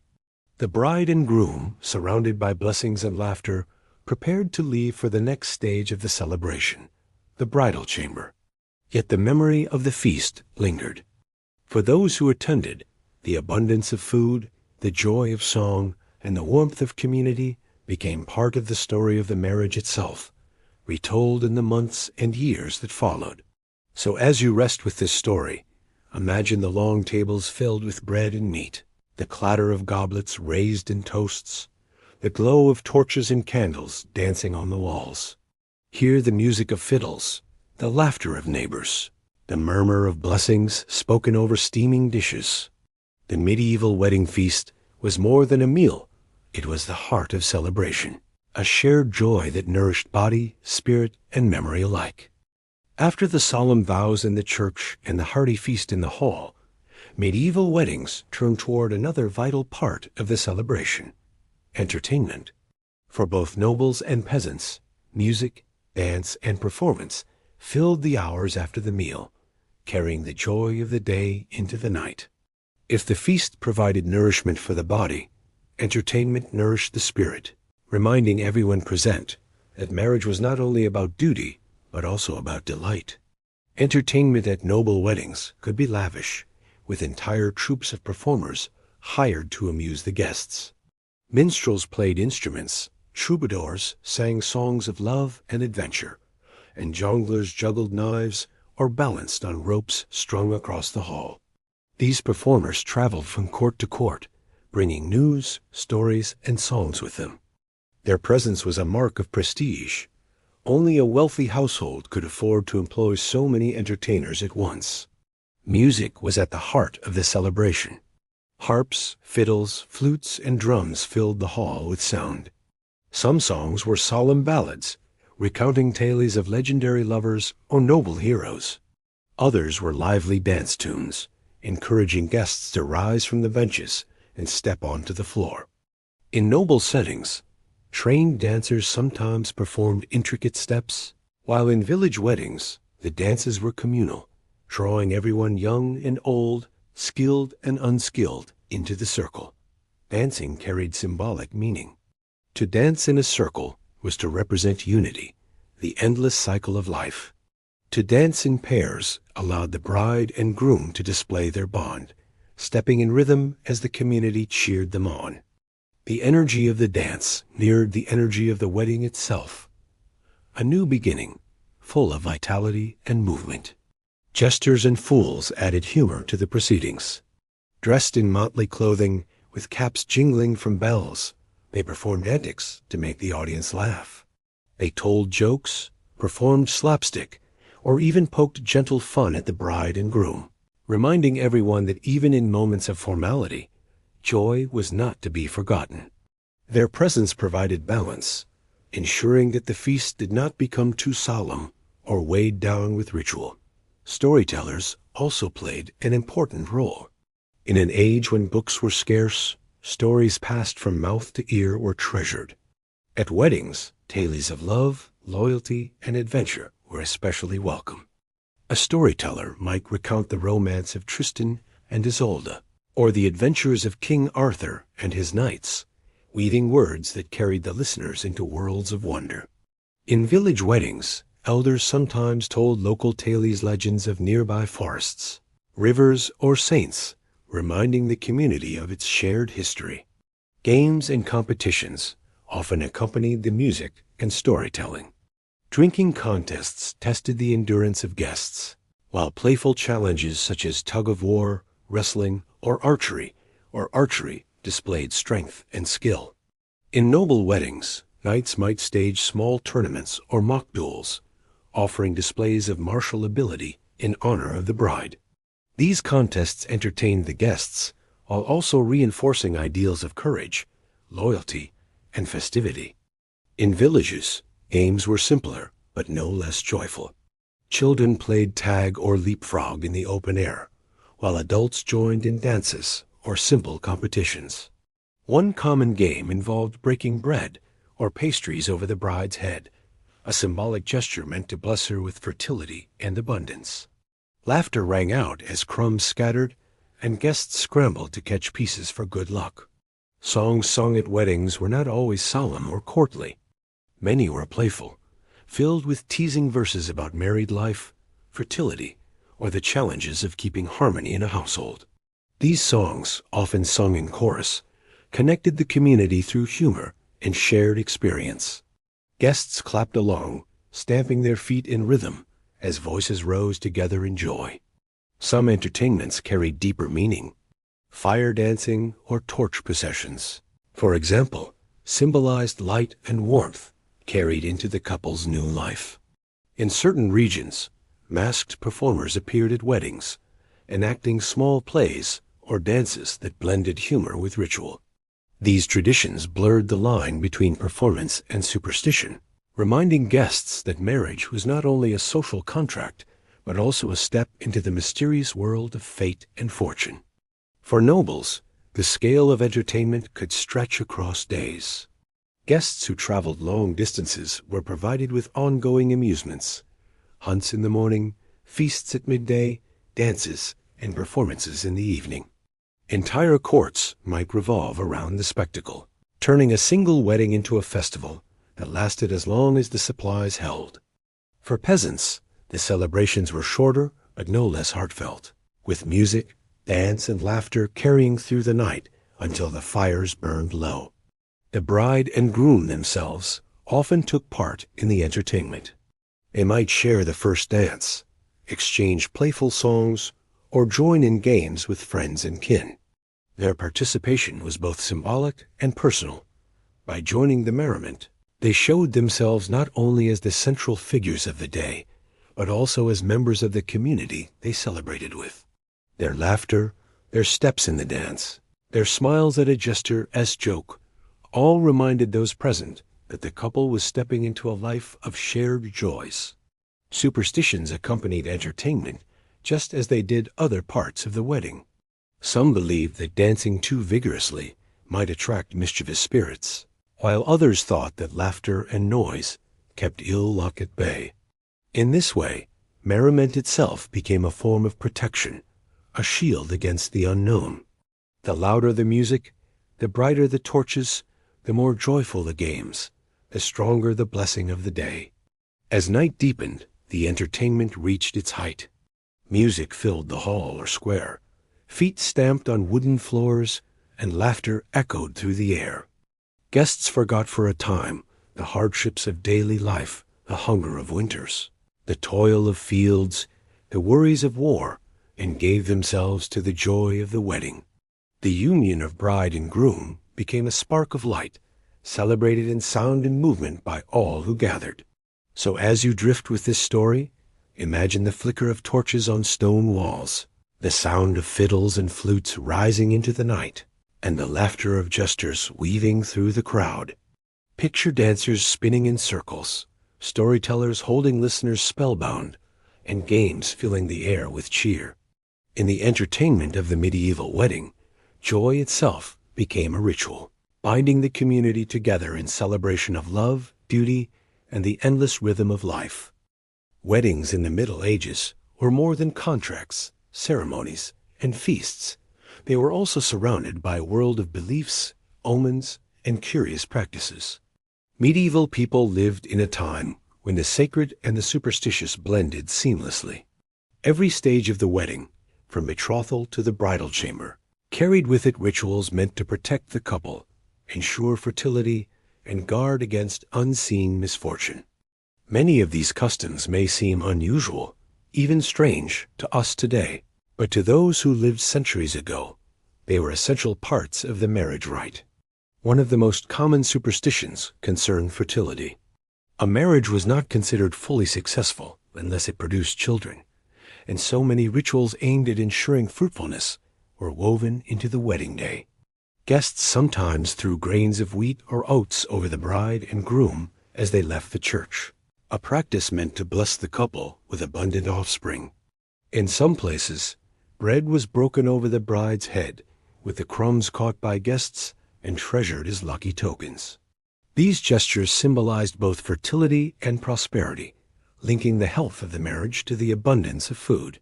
Charms were often hidden in the bride's attire. Herbs such as rosemary, associated with remembrance and fidelity, or rue, thought to protect against evil, might be tucked into her gown or veil. Small tokens, tiny bells, pieces of iron, or religious relics were sometimes sewn into hems, invisible to the eye but believed to ward off misfortune. The idea was simple. A bride walking to her vows needed every blessing and protection she could carry. Shoes carried their own meaning. In some regions, It was customary for guests to throw old shoes at the departing couple, a gesture meant to transfer good fortune. In other traditions, a groom might tap the bride on the head with a shoe, a symbolic reminder of authority within the household. Though it might sound odd today, shoes were considered powerful symbols of journey and possession, representing both the new path the couple walked together and the establishment of their shared life. Noise, too, played a protective role. Bells were rung during and after the ceremony, not only to announce the union, but also to drive away spirits that might seek to harm the newlyweds. Guests shouted, clapped, or sang loudly as the couple departed, their voices mingling with music and laughter. In some villages, children banged pots and pans, creating a raucous chorus believed to scare away mischief. The merriment, though joyful, was also a shield, ensuring that the couple's first steps into married life were safeguarded by sound. Certain days of the week were believed to be more auspicious for marriage than others. Wednesday was often considered the luckiest day, while Friday, associated with sorrow and misfortune, was generally avoided. Marrying during Lent or Advent was frowned upon by the Church, but it also carried popular superstition, as people feared that unions begun in times of fasting would be cursed with hardship. Choosing the right day was as important as preparing the right clothing or food, for fortune itself was thought to hinge on the calendar. The bridal procession also included curious rituals. In some places, villagers blocked the bride's path with ropes or carts, demanding small coins or tokens from the groom before allowing the procession to pass. This playful ransom symbolized the value of the bride and tested the groom's willingness to provide. In other traditions, friends or neighbors tried to steal the bride's shoes or veil, believing these items carried luck. Guests laughed and cheered at these antics, seeing them not as disruption, but as part of the wedding's strange pageantry. Even the seating at the feast carried superstition. Some believed that it was unlucky to seat 13 people at a table, for fear that it mirrored the Last Supper. Others thought that the first bite of bread should be taken by the bride, ensuring she would never go hungry. Drinking from the same cup was also thought to bless the couple with harmony, and so the bride and groom often shared a special goblet during the feast, watched closely by their guests. In the bridal chamber, further rituals awaited. Some communities practiced the bedding ceremony, where friends and family escorted the couple to their room with singing, laughter, and playful teasing. In some noble households, witnesses even ensured that the marriage was consummated, for only then could the union be considered fully valid. Though such practices may seem invasive now, they were believed to guard against doubt, ensuring that the marriage was beyond question. Omens surrounded nearly every aspect of the wedding. If the bride stumbled on her way to the altar, it was thought to foretell difficulty in the marriage. If rain fell on the wedding day, it could be interpreted as a blessing of fertility, or, in other regions, as a sign of sorrow. The flight of birds overhead was carefully watched, their patterns taken as messages from the heavens. Even small accidents, like dropping a ring or spilling wine, were seen as signs that guests interpreted eagerly. Animals sometimes played a role as well. Cats crossing the path of the procession might be taken as bad luck, while dogs, symbols of loyalty, were welcomed. Horses, often part of noble weddings, were decorated with ribbons and bells, their presence tied to strength and prosperity. The natural world was seen as full of messages, and weddings provided fertile ground for interpreting them. For nobles, superstition mixed with spectacle. Elaborate rituals were staged not only to protect the couple, but also to entertain guests. Fireworks, though rare and imported from the East, sometimes made appearances in later medieval weddings, their explosions believed to drive away evil while delighting the crowd. For peasants, the rituals were simpler: bells, bread, shoes, and songs, but no less meaningful. These customs remind us that medieval weddings were as much about fear as about joy. In a world of uncertainty, where illness, war, and famine were constant threats, people clung to rituals that promised protection. Strange though they may seem, these superstitions carried real comfort, reassuring couples that they stepped into marriage under the guard of blessing and tradition. As you imagine these scenes, picture a bride walking beneath a canopy of flowers, grains of wheat showering over her as bells ring in the distance. Imagine laughter as villagers block the path with ropes, demanding coins from the groom, or the sound of shoes clattering as they are tossed toward the departing couple. Hear the noise of drums and voices raised, half in joy and half in warding away unseen dangers. In these curious rituals, medieval weddings revealed the blend of joy, fear, hope, and faith that shaped daily life. So as you drift with this story, think of the soft rustle of charms sewn into a gown, the sharp ring of bells overhead, the laughter of guests as bread crumbles in their hands, and the distant flutter of birds watched for signs. These strange and superstitious customs gave weddings their flavor, wrapping love and duty in a cloak of mystery and magic that still fascinates us today. If the vows in the church gave a wedding its solemnity, and the feast provided its abundance, then drinking and revelry gave it its wild, unforgettable spirit. Medieval weddings were rarely quiet affairs. They were meant to be celebrations, moments when the bonds of marriage were not only sanctified, but also shared in joy with the entire community. And no celebration was complete without drink ale, wine, mead, or whatever spirits could be gathered, and the laughter, singing, and merriment that followed. Ale was the most common drink for peasants.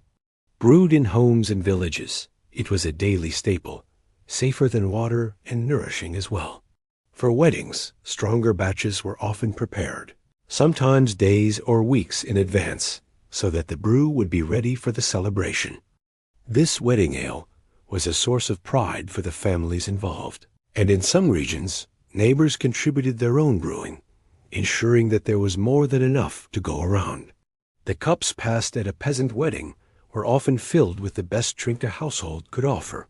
For nobles, the drink of choice was often wine, imported from vineyards in France, Italy, or Spain. These wines were expensive, and their presence at a wedding signaled wealth and refinement. Spices such as cinnamon, nutmeg, or cloves might be added to create mulled wine, warming guests and filling the hall with fragrant aromas. Mead, made from honey, was also prized, especially in Northern Europe. Sweet and golden, it was tied symbolically to fertility and abundance, making it a fitting drink for weddings. Some believed that drinking mead for a full month after marriage helped ensure conception giving rise. Some say, to the word honeymoon, drinking was not only about nourishment or luxury, it was about ritual. Toasts were made in honor of the bride and groom, with goblets raised high and voices calling out blessings. In noble halls, the master of ceremonies might lead the toasts, while in villages, elders or family members took the role. Each toast carried good wishes, and with every shared sip, the community reaffirmed its support for the union. Drinking together symbolized unity, turning many voices into one chorus of joy. But drinking also carried its dangers, for merriment easily tipped into rowdiness. Chronicles tell of weddings where cups overflowed, laughter grew loud, and fights broke out after too much ale. Rivalries between families, long held at bay by formality, sometimes boiled over in drunken disputes. Guests might challenge one another to drinking contests, each striving to outlast the other. These competitions were often cheered on by the crowd, but they sometimes ended in collapse, with revelers carried off to sleep on benches or straw. Despite the risks, revelry was expected. A wedding without laughter, music, and boisterous fun would have been seen as lacking in spirit. Guests sang loudly, sometimes creating verses on the spot that teased the couple or poked fun at neighbors. Musicians played faster, encouraging dancing that grew more energetic as the night wore on. In some places, it was tradition to charivari the newlyweds with noisy songs and banging pots late into the night, a mixture of celebration and playful mischief. Food and drink together created a rhythm for the revelry. Plates of meat and bread were passed with cups of ale, and the two worked hand in hand to fuel the laughter and dancing. For nobles, courses of wine matched the courses of the meal, each more refined than the last.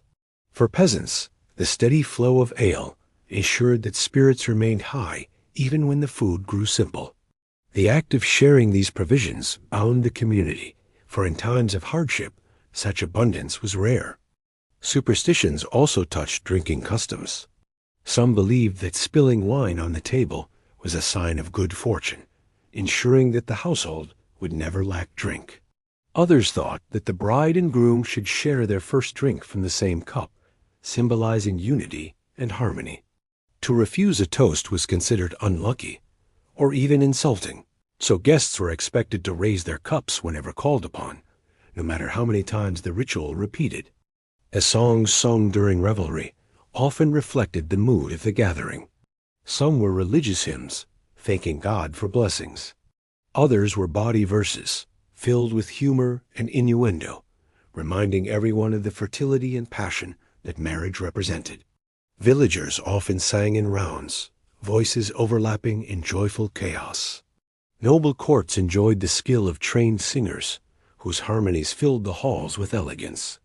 Whether refined or rough, the music of drinking bound the company together, creating memories that lingered long after the night ended. Revelry sometimes spilled into the streets. In villages, guests left the cottages or barns to dance in open squares, their voices echoing under the night sky. Torches lit the way, casting flickering light on faces flushed with laughter and drink. Children ran between dancers, dogs barked at the music, and the whole village seemed to thrum with energy.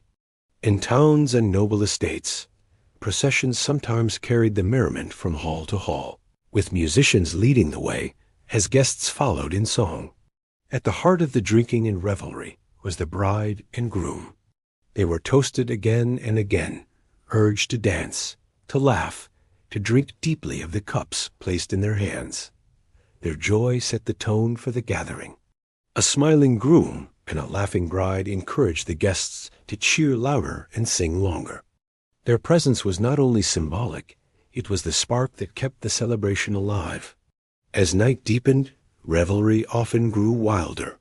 Some guests drifted away to sleep, but others pressed on, fueled by ale and laughter. Arguments turned into challenges, songs turned into shouts, and dancing grew reckless.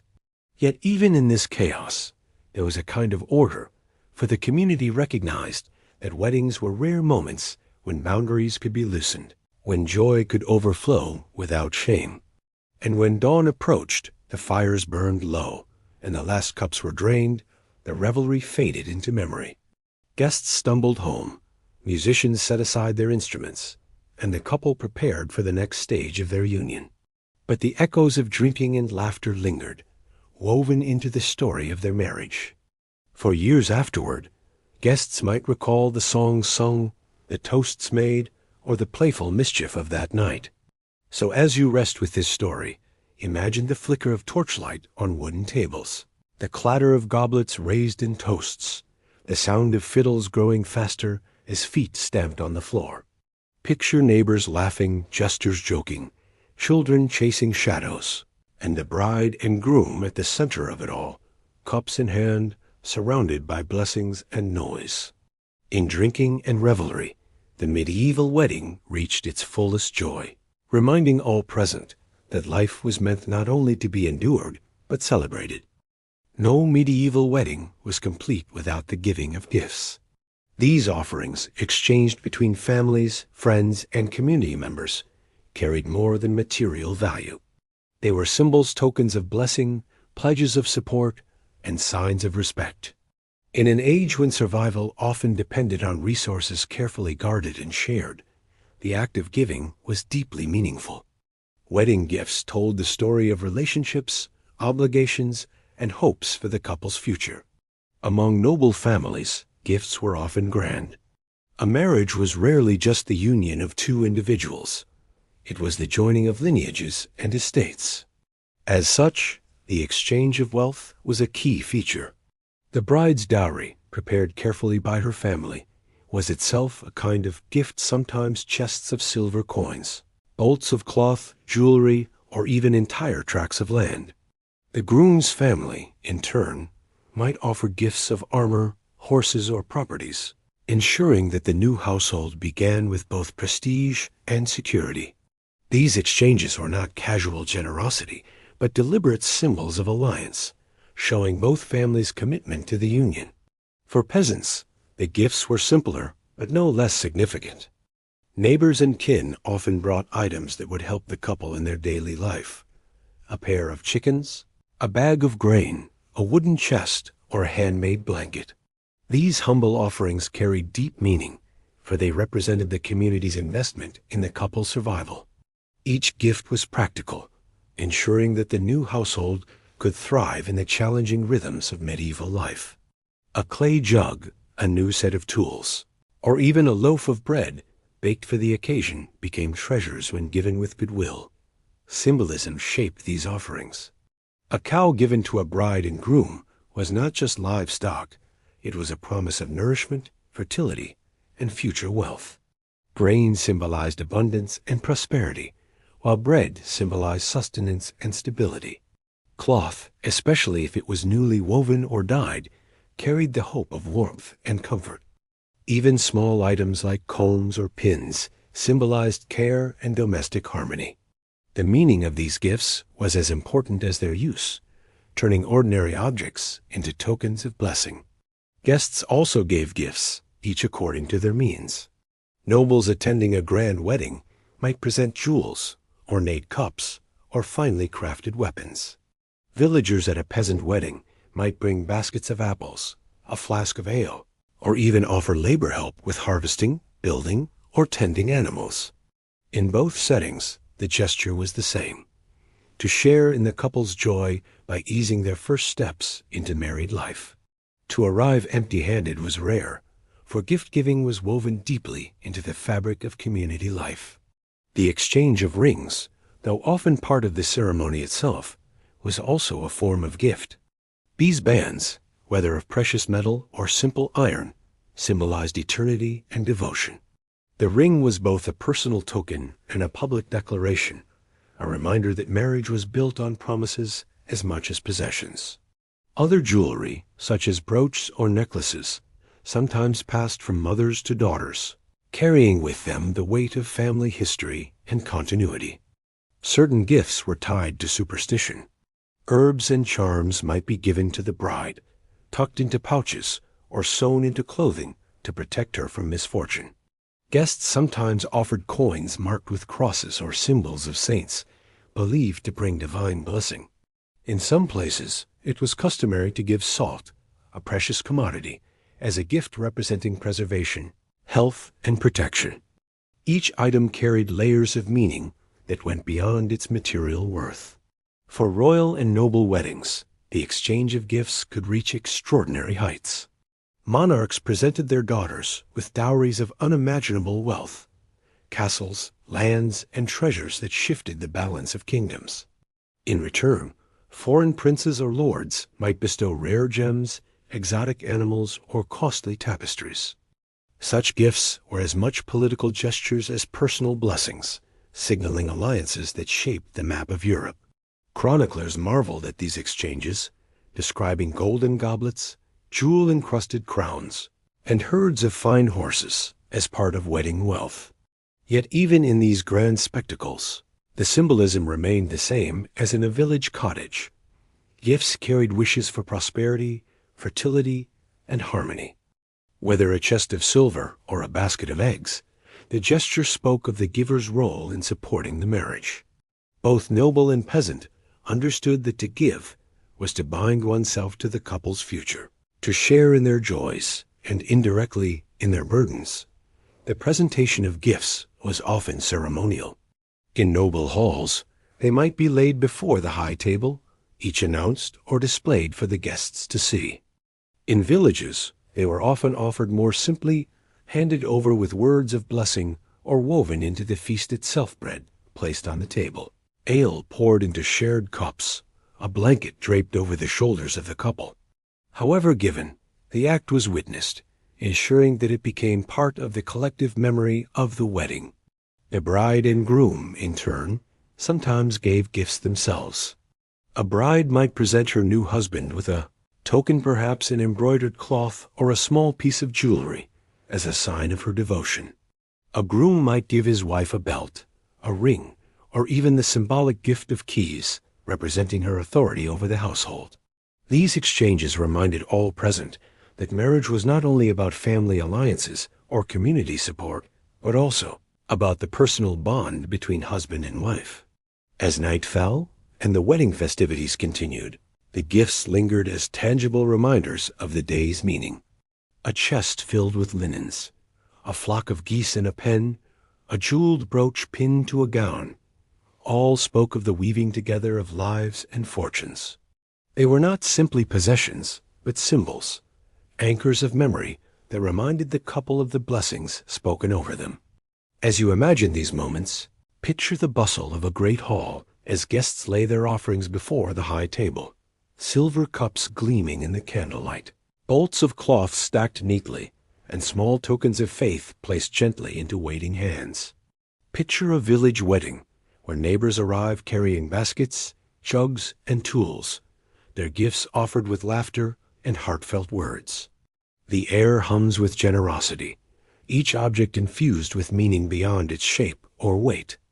So as you rest with this story, think of the clink of coins in a chest, the warm weight of a woolen blanket folded carefully, the glimmer of a ring slipped onto a finger.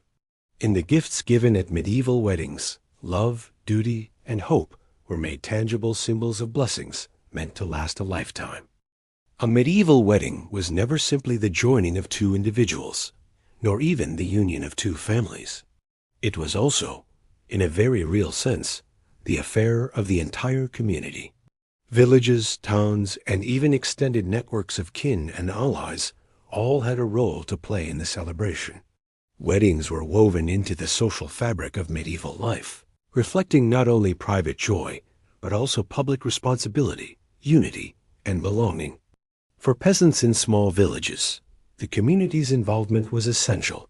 A wedding was one of the rare occasions when everyone could share in abundance, laughter, and merriment. Neighbors helped prepare food and drink, sometimes contributing bread, cheese, or ale to the feast. Others offered labor setting up tables, decorating with flowers, or tending the fire. The collective effort ensured that even modest households could provide a memorable celebration. Without the help of the community, many couples could not have afforded such a gathering at all. Guests were more than attendees, they were witnesses. Their presence gave legitimacy to the vows, ensuring that the promises spoken were remembered and upheld. In a world where written records were rare among common people, memory and reputation served as powerful guarantors. When neighbors stood at the church door and heard the vows, they became part of the binding fabric that held the marriage secure. If disputes later arose about inheritance, dowry, or fidelity, these witnesses could testify to the words spoken that day. Community involvement extended into the rituals themselves. In some traditions, villagers accompanied the bride in procession, singing songs or playing music as they escorted her to the church. Others greeted the couple as they emerged, showering them with grain or herbs, symbolic blessings offered not just by family, but by the entire village. These gestures expressed a shared hope that the union would bring prosperity not only to the couple, but to all those around them. The feast, too, was a communal act. While nobles held grand banquets in private halls, village weddings often unfolded in open fields, barns, or common greens. Long tables were filled with guests from across the community, not only relatives but neighbors, godparents, and friends. The sharing of food and drink blurred the lines between households, reminding everyone that survival in the medieval world depended on cooperation as much as on individual effort. To eat together at a wedding was to reaffirm the bonds of trust and fellowship. Even the entertainment drew on community participation. In villages, it was neighbors who brought fiddles, pipes, or drums, neighbors who led dances, and neighbors who sang verses teasing the bride and groom. The laughter was shared, the songs familiar, and the dances included everyone willing to step onto the floor. Weddings thus became moments of collective joy, when ordinary people forgot, for a time, the hardships of labor and joined in celebration. For nobles and royals, the community took a different form.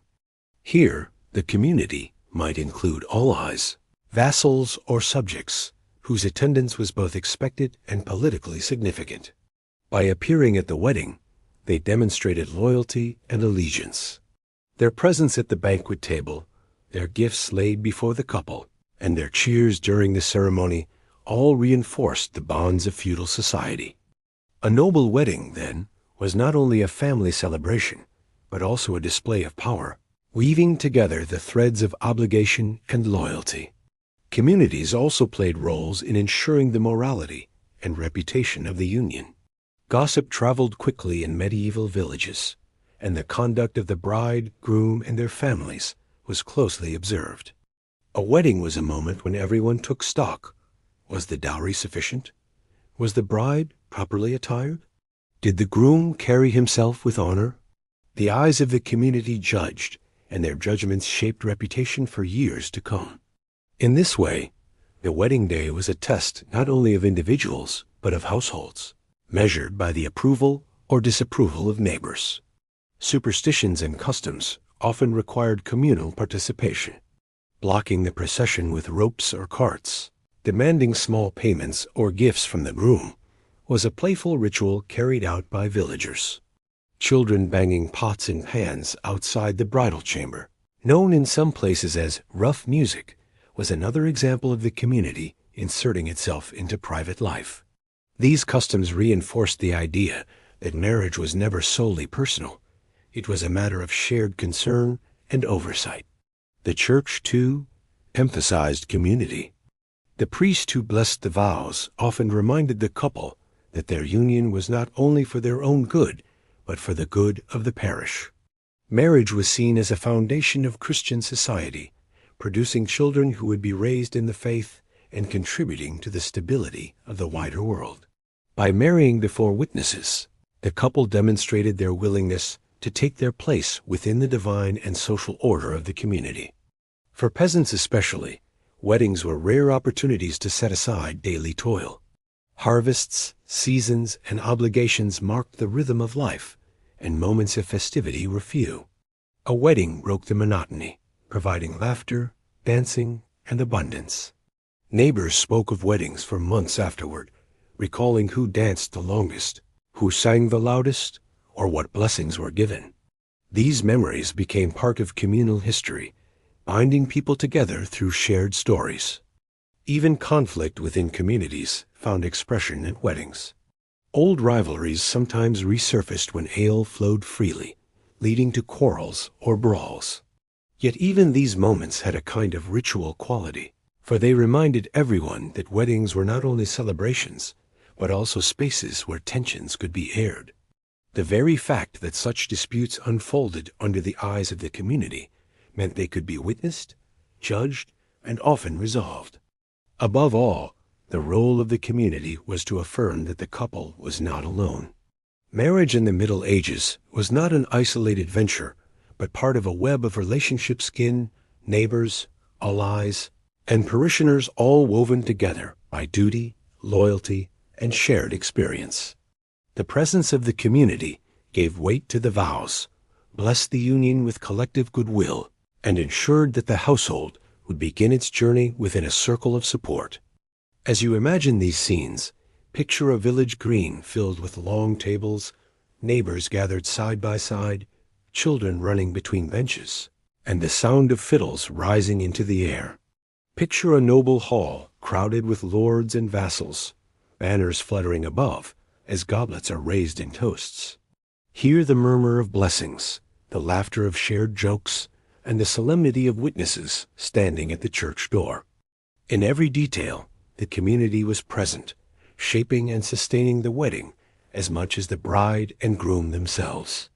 So as you rest with this story, think of the warmth of neighbors bringing baskets of bread, the sound of bells calling the parish together, and the glow of firelight on faces gathered in fellowship.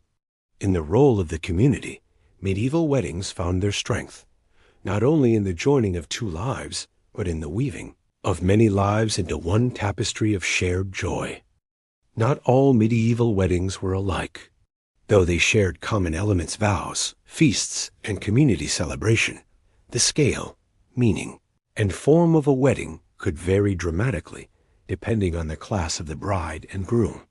The differences between noble, royal, and peasant weddings reveal much about how society itself was structured, for marriage reflected the values, resources, and ambitions of each class. For peasants, weddings were largely practical affairs. Life in the village was hard, and survival depended on pooling resources, labor, and support. A peasant wedding was less about grandeur and more about necessity. Families arranged marriages to combine fields, tools, or livestock, ensuring that the new household would be strong enough to endure the demands of agricultural life. The ceremonies were simple, vows spoken at the church door, a blessing from the priest, and a feast often held in a barn or open field. The food was hearty, but plain bread, cheese, stews, and ale provided by the community. The joy came not from extravagance, but from togetherness, as neighbors gathered to sing, dance, and celebrate the start of a new household. In noble families, weddings were far more elaborate. Here, marriage was not only about survival, but about power. Every union was a calculated alliance, bringing with it land, wealth, or military support. A noble wedding might involve months or even years of negotiation, with contracts drafted to detail dowries, inheritances, and obligations. When the day finally arrived, the wedding was staged as a spectacle, displaying the wealth and prestige of the families involved. The bride's gown might be sewn with gold thread, her veil pinned with pearls, her dowry carried in heavy chests. The feast was vast, with roasted swans, venison, and exotic spices. Entertainers were hired minstrels, jugglers, and dancers to amuse the guests. Such weddings were statements of power, meant to impress allies and rivals alike. Royal weddings stood at an even higher level. They were not simply family events, but affairs of state, shaping the destinies of kingdoms. A king's daughter might be married to a foreign prince, her dowry including castles or entire provinces. The spectacle was unmatched. Processions through city streets, masses celebrated by bishops or archbishops, feasts that lasted for days, and gifts so vast they altered the balance of wealth across Europe. Chroniclers often recorded these weddings in detail, describing silks, jewels, and ceremonies meant to awe both subjects and foreign envoys. A royal wedding was theater as much as union, a performance of power that reinforced the majesty of the crown.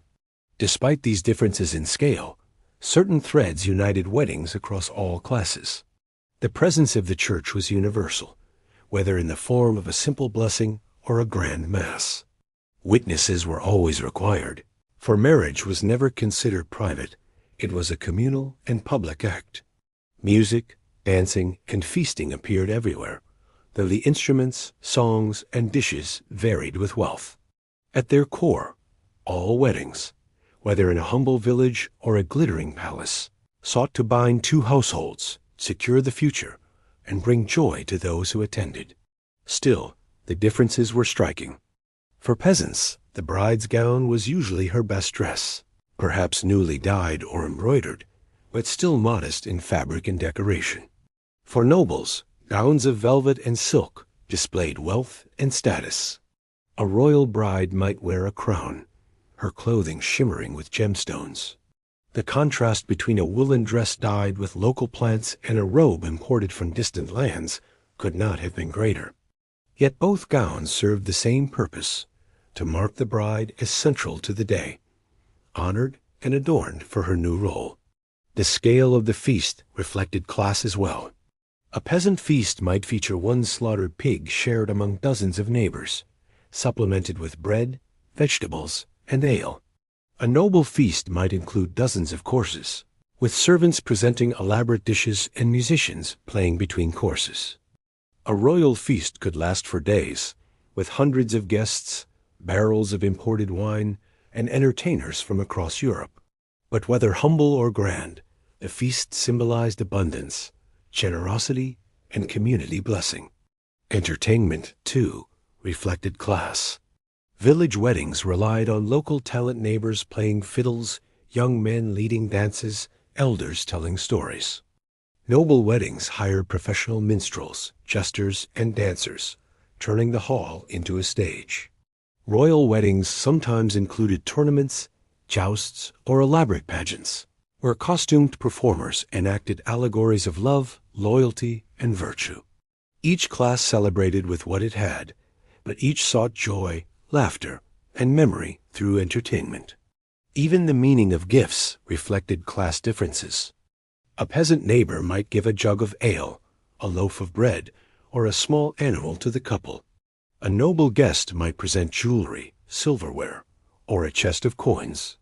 A royal dowry could consist of entire territories, shaping politics for generations. Yet all gifts, whether simple or immense, carried the same symbolism: a blessing, a gesture of support, and a wish for prosperity. Despite these contrasts, medieval people were aware of the similarities. Chronicles sometimes note that, though peasants celebrated with fewer resources, their weddings carried no less joy. The laughter of villagers dancing in a barn was as real as the music of lutes in a noble hall. The union of two people, blessed by God and celebrated by community, was sacred and joyful, no matter the setting. Marriage and class differences also revealed tensions. Nobles sometimes looked down on peasant weddings, seeing them as crude or lacking refinement. Peasants, on the other hand, sometimes resented the extravagance of noble weddings, which seemed wasteful compared to their own hard lives. Yet weddings also bridged divides, for both noble and peasant understood that marriage was the foundation of family and society. In their own ways, each class honored that foundation. As you imagine these scenes, picture the contrasts. A village green with neighbors singing around a long wooden table, and a grand hall filled with silk-clad guests beneath banners and chandeliers. Picture a bride in a simple wool dress, walking to the church on a dirt path, and another bride in velvet and pearls, carried in procession through city streets. Both were honored, both were celebrated, and both were stepping into the same journey of marriage. So as you rest with this story, think of the unity beneath the differences, the shared vows, the shared blessings, the shared hope for a life of prosperity and harmony. In the marriage customs of different classes, medieval society revealed both its divisions and its common humanity, bound together by the enduring ritual of love and duty. When the church bells had fallen silent, the feast had been enjoyed, and cups of ale and wine passed around the tables. Another form of celebration began to rise: the weaving of words and music. Songs, poetry, and storytelling were not mere diversions at a medieval wedding. They were at the heart of how joy was expressed, how memories were created, and how meaning was woven into the fabric of the day. In a world where books were scarce and literacy limited, music and storytelling were the living libraries of culture, carrying with them blessings, humor, and tradition. Music was perhaps the most immediate form of expression. Minstrels and musicians traveled from manor to manor, bringing with them instruments like fiddles, harps, lutes, pipes, and drums. At noble weddings, these performers played refined melodies, filling the hall with harmonies that echoed the grandeur of the setting. They sang of knights and ladies, of distant lands and brave deeds, weaving tales of romance that mirrored the union being celebrated. Their voices rose above the clatter of goblets and the shuffle of feet, turning the feast into a stage for joy. Peasant weddings, though humbler, carried no less music. Local fiddlers or pipers led the guests in lively dances, their tunes learned not from parchment, but from memory, passed down through generations. The music was simple but infectious, calling even the shyest guest onto the floor. Guests clapped, stamped their feet, and joined in chorus, their voices blending into the rhythm.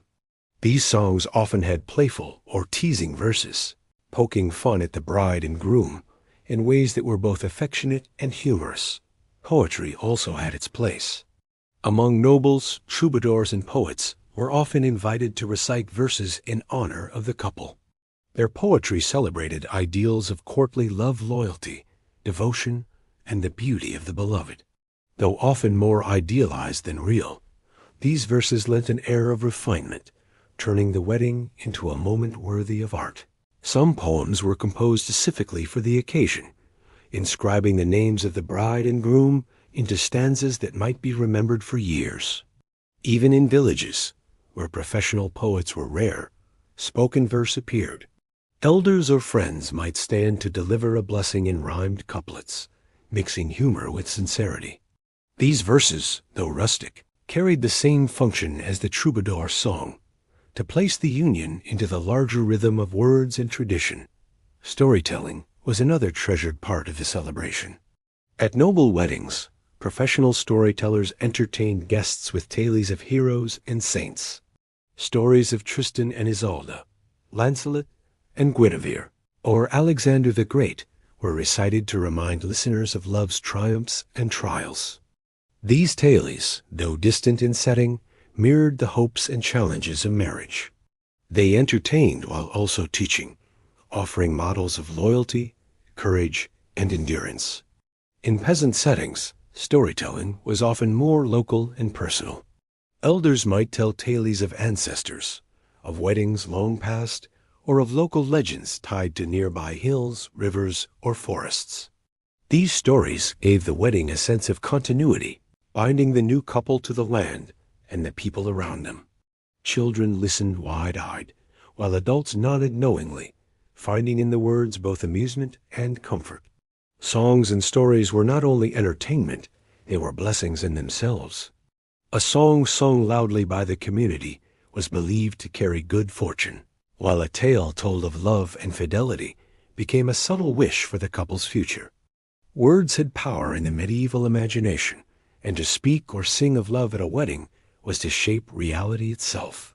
The laughter sparked by a humorous verse, the sighs drawn by a romantic ballad, the applause after a storyteller's tale, all of these were woven into the blessings of the day. Superstition touched these arts as well. Some believed that singing too softly at a wedding could invite misfortune, while loud, joyful songs drove away ill spirits. Storytellers often included moral lessons, warning against betrayal or cruelty, reinforcing the sacredness of the vows just taken. Even the choice of instruments carried symbolic weight. The harp, with its gentle strings, symbolized harmony, while drums and pipes called forth vitality and fertility. The bride and groom themselves were often drawn into these performances. In noble weddings, a troubadour might sing directly to the bride, comparing her beauty to that of saints or queens. In villages, guests might invent playful verses, teasing the groom about his new responsibilities or joking about the bride's skills in the kitchen. Though sometimes embarrassing, these songs and verses were offered in good humor, drawing laughter and reinforcing the sense of shared community. As night deepened, music and stories created an atmosphere both lively and tender. Dances spun faster, songs grew louder, and verses became bolder with each cup of ale. Yet there were also quieter moments. A poet reciting by the fire, a harpist playing softly as candles burned low, or an elder telling a story to a circle of children, reminded guests that weddings were not only about revelry, but also about continuity, about placing the couple's union within the timeless flow of words and memory. Royal weddings elevated this tradition even further. Chroniclers describe entire performances staged for the occasion, with allegorical plays acted out in the Great Hall. Characters representing virtues such as loyalty, prudence, or fertility entered to bless the couple in symbolic drama. These performances were elaborate, often accompanied by costumes, music, and even mechanical devices designed to astonish guests. Yet at their core, they were the same as the simplest village verse. Words and stories offered as gifts of blessing.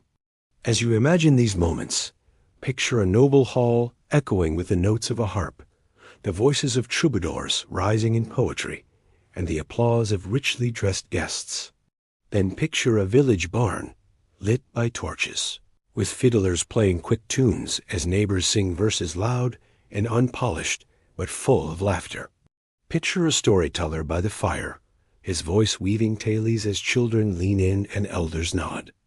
Across class and wealth, words and music carried the heart of the wedding, binding people together in rhythm, rhyme, and memory. So as you rest with this story, think of the soft pluck of harp strings, the laughter sparked by playful songs, the deep murmur of stories passed from mouth to ear. In the songs, poetry, and storytelling of medieval weddings, joy became music, memory became art, and love itself was celebrated in words that echoed long after the day was done. When the feasting grew quieter, the music slowed, and the laughter of guests began to fade into the night. The medieval wedding moved toward its final, most intimate stage, the bridal chamber. This ritual, which might strike us today as unusually public or ceremonial, was considered a vital part of the marriage. The vows spoken in church bound the couple spiritually and legally, but the consummation of the marriage in the bridal chamber bound it physically and completely. Without this step, the union was not always seen as valid. The transition to the bridal chamber was often accompanied by a mixture of solemnity and humor. In noble households, the couple was sometimes escorted to their chamber by family, attendants, or even entire groups of guests. In peasant villages, neighbors might gather outside the room, singing songs, banging pots, or offering playful teasing. Though the act of consummation was private, the rituals surrounding it were communal, reminding everyone that marriage was as much a matter of society as it was of the couple themselves. For noble weddings, the bedding ceremony was highly formalized. Servants prepared the chamber with clean linens, often embroidered or newly made for the occasion. The bed itself was a symbol, large, ornate, and sometimes decorated with canopies or curtains. The couple was led into the room by witnesses, often with torches or candles lighting the way. Priests might even bless the bed, sprinkling holy water over it as prayers were spoken for fertility, harmony, and prosperity. The presence of clergy underscored the seriousness of the act, turning the private into something sanctified.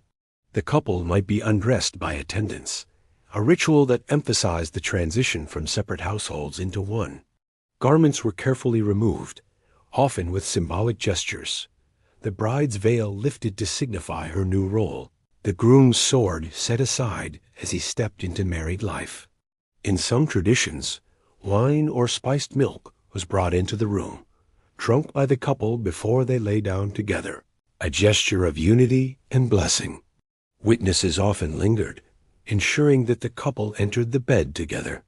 This was not mere voyeurism, but a guarantee. By seeing the couple united in the chamber, doubts about the validity of the marriage could be dispelled. In a world where inheritance, property, and alliances depended on clear lines of legitimacy, such assurances mattered deeply. Chroniclers described these ceremonies with a tone of solemn necessity, even when they also carried laughter and merriment. For peasants, the bridal chamber was simpler, but no less significant. The couple might be escorted to a cottage or a loft above a barn, while neighbors gathered outside, singing noisy songs or offering blessings in raucous chorus. This rough music, made with pots, pans, and shouts, was believed to chase away evil spirits and ensure fertility. The bed itself was often simple straw or wooden frames with woolen blankets, but it carried the same meaning, the joining of two lives into one household. Superstition surrounded the bedding ritual. It was considered unlucky for the fire to go out in the bridal chamber, so candles or hearths were kept burning. Some families placed herbs such as rosemary or rue under the bed, believed to bring fertility and ward off misfortune. Others scattered flower petals across the sheets, symbols of love and abundance. The smallest details were thought to carry weight, for the first night of marriage was believed to set the tone for all that followed.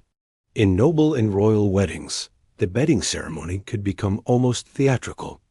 Chroniclers tell of entire courts gathering to escort the couple, jesters making jokes, and guests singing ribald songs as the newlyweds were tucked into bed. The atmosphere was both serious and playful. Serious because the consummation confirmed the alliance, and playful because laughter and song were thought to ease the tension of the moment. In some cases, witnesses returned in the morning to collect tokens, a sheet or garment, as proof that the marriage had been consummated. Despite the public rituals, the intimacy of the bridal chamber belonged to the couple.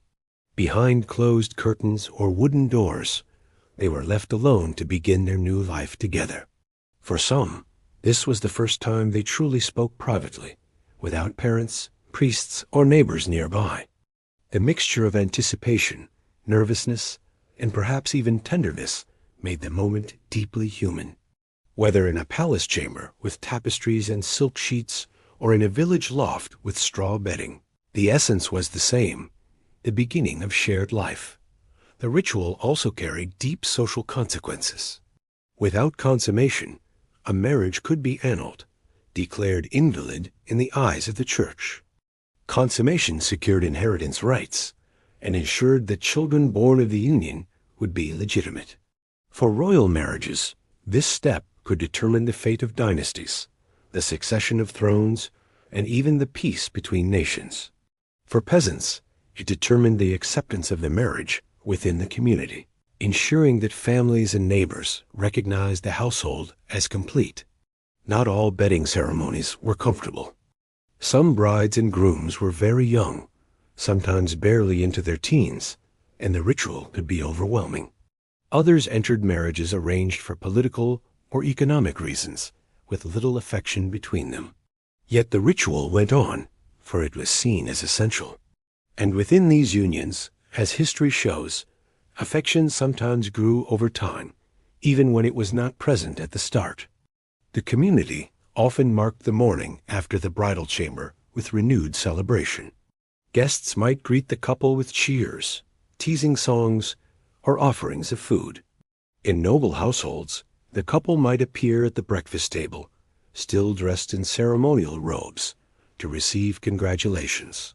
In villages, neighbors stopped by with bread or ale, cementing the sense that the couple was now part of the married order of society.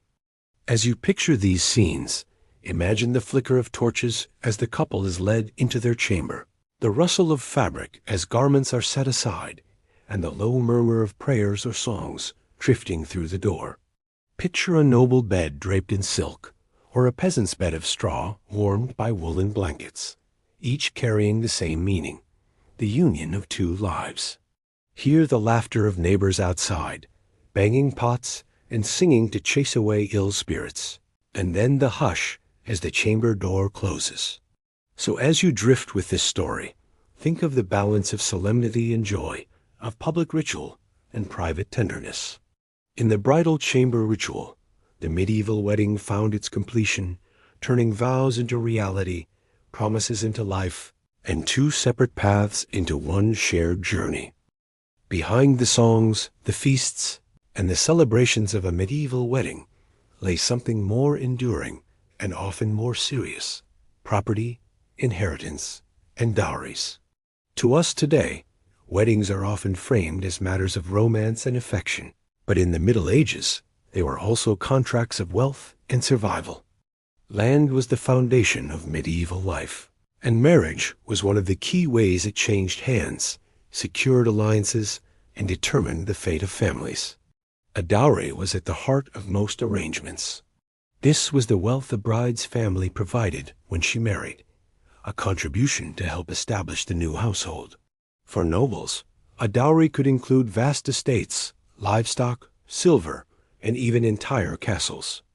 For peasants, it might be a cow, a bed, or a chest filled with linens. Though the scale varied dramatically, the meaning was the same.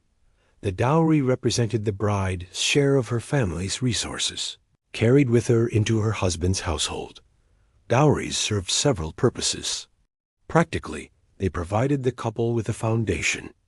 A chest of tools, a few animals, or some fertile strips of land could make the difference between prosperity and hardship in peasant life. Among nobles, dowries expanded estates and secured political alliances. A marriage that brought lands or castles strengthened a family's power and could reshape entire regions. The bride, in this sense, was not just a daughter, she was also a bearer of wealth, her dowry a visible sign of her family's influence. The groom's family, in turn, often provided a countergift. In some places this was called a dower, a pledge of property or wealth set aside for the bride's support should her husband die. This ensured that she would not be left destitute and reflected the groom's obligation to provide security. The dower might consist of lands that would revert to her control in widowhood, livestock she could claim, or money promised in writing. This exchange of dowry and dower created a balance, showing that both families contributed to the marriage's stability. Inheritance laws made these exchanges even more important. In much of medieval Europe, land passed primarily through male heirs.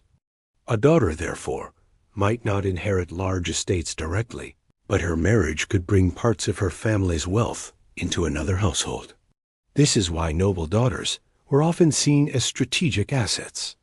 Their dowries could merge families and reshape alliances. In royal families, marriages could even determine the borders of kingdoms, as lands passed into new dynasties through the marriages of princesses and queens. Disputes over dowries and inheritance were common. If a dowry was not fully paid, or if promises of land were not honored, conflicts could erupt. Families took such matters to local courts, or in noble circles, even appealed to kings or popes for resolution. Chroniclers record disputes where entire wars began because of contested dowries or broken promises. For peasants, disagreements over livestock or tools might not start wars, but they could create lasting bitterness between neighbors. Dowries also shaped the status of women within their new households. A bride who brought a substantial dowry often commanded greater respect, for she strengthened the wealth and security of her husband's family. Conversely, a bride with little or no dowry might face scorn or reduced status. In some cases, families went to great lengths selling goods, borrowing, or saving for years to provide a respectable dowry, knowing that their daughter's future depended on it. The church kept a close watch over these matters, emphasizing fairness and morality. Canon law required that marriages be consensual and that dowries not be extorted or unjust. Priests and bishops sometimes acted as mediators in disputes, ensuring that promises were honored. In practice, however, power often determined the outcome. Wealthy families could manipulate agreements to their advantage, while poorer families had little recourse if cheated. Among peasants, inheritance patterns were simpler but no less meaningful. Land was often divided among sons, though in some regions it passed only to the eldest. Daughters, by contrast, were provided for through dowries, which served as their portion of the family wealth. These customs varied across Europe, but everywhere the principle was clear. Marriage was an economic arrangement as much as a personal one, and dowries and inheritance ensured the survival of families. Superstition touched these practices too. Some believed that a dowry must include bread and salt to ensure the household never lacked food. Others tucked coins blessed by priests into dowry chests, believing they would multiply fortune. In some villages, neighbors touched the dowry items before they left the bride's home, as though passing their own blessings on to them. These rituals revealed the deep connection between wealth, survival, and spiritual hope. In noble and royal circles, the politics of inheritance were far-reaching. The marriage of Eleanor of Aquitaine to Henry, the II of England, is a famous example. Through her dowry, vast territories in France passed under English control, shaping centuries of conflict between the two kingdoms. In such cases, a wedding was not merely a personal union, but a turning point in history. its significance determined by land and dowries as much as by love or loyalty. Even among commoners, the scale of inheritance shaped futures. A family with many sons might see their lands divided into smaller and smaller plots, forcing marriages that combined holdings back together. A family with few children might consolidate wealth, making their daughters especially attractive as brides. In every case, marriage was the thread by which property, wealth, and survival were woven into the tapestry of medieval life. As you imagine these moments, picture a chest being opened in a candlelit chamber, its contents gleaming, silver coins, bolts of cloth, or a simple handmade blanket. Picture animals led from one household to another, neighbors nodding as promises are fulfilled. Picture nobles signing contracts by torchlight, the ink binding not only two people, but two lineages. Each gift, each promise, each inheritance was more than wealth. It was the foundation of a family's future. So as you rest with this story, think of the quiet clink of coins in a wooden chest, the creak of cartwheels carrying dowry goods, the murmur of promises exchanged between families. Inheritance and dowries gave medieval weddings their lasting weight, reminding all that marriage was not only about joy and companionship, but also about the enduring structure of wealth, survival, and legacy. Weddings in the Middle Ages were not only lived, they were also imagined, sung, and told. Across Europe, poets, troubadours, and storytellers wove weddings into their songs and tales, transforming real rituals into scenes of romance, adventure, and sometimes tragedy. These literary and legendary weddings reveal how medieval people dreamed about marriage, how they shaped ideals of love, and how they blended reality with myth. In the tradition of courtly love, so celebrated in the 12th and 13th centuries, weddings were often framed as the culmination of long quests. Troubadours in southern France sang of knights who proved their devotion through service, courage, and song, eventually rewarded with the hand of the lady they adored. Though real noble marriages were more often arranged than chosen, the poetry of the age elevated the idea of love freely given, turning weddings into symbols of reward and fulfillment. The knight who suffered trials, the lady who remained loyal, the vows exchanged in joy, these were the images that filled the verses sung in castles and courts. The Arthurian legends provide some of the most famous examples. The marriage of King Arthur and Guinevere was described as a grand event, filled with pageantry and blessing. Chroniclers and poets alike emphasize the gathering of knights, the splendor of the feast, and the solemnity of the vows. Yet the story also carried darker tones, for Guinevere's later love for Lancelot brought sorrow and division. In this way, legend reminded listeners that weddings were beginnings, but not guarantees. Love and loyalty still had to endure. Other tales were more fantastical. Stories tell of brides carried away by enchantment, of grooms who had to defeat dragons or pass tests of valor before claiming their bride. In these stories, the wedding became a metaphor for triumph over hardship, a reward for courage and virtue. Such tales, told by firelight in village cottages or in the halls of nobles, reflected the universal belief that marriage was not only a union, but also a threshold to a new life, often won through struggle. Poetry often lingered on the beauty of the bride. She was compared to roses, lily, or stars, her gown shimmering like the dawn, her veil like clouds lit by the moon. These images, though exaggerated, captured the sense of awe that surrounded a bride on her wedding day. The groom, meanwhile, was praised for his strength, his honor, or his loyalty, qualities that made him worthy of the union. These poetic portraits elevated the couple to almost mythic figures, their wedding a story larger than life. In folk tales, weddings often played a central role. Many stories ended with the phrase, "and they were married and lived happily ever after," showing that marriage symbolized the ultimate resolution of trials.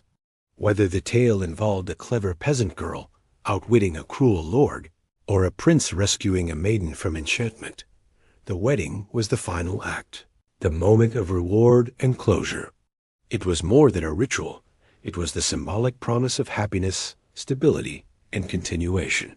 Religious literature also shaped ideas of marriage. Saints' lives sometimes included miraculous weddings, where divine intervention blessed a union. In sermons, priests used the imagery of weddings to describe the union of Christ with the Church, presenting marriage as a sacred metaphor for spiritual truth.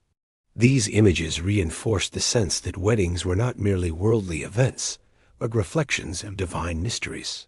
Superstitions entered legend as well.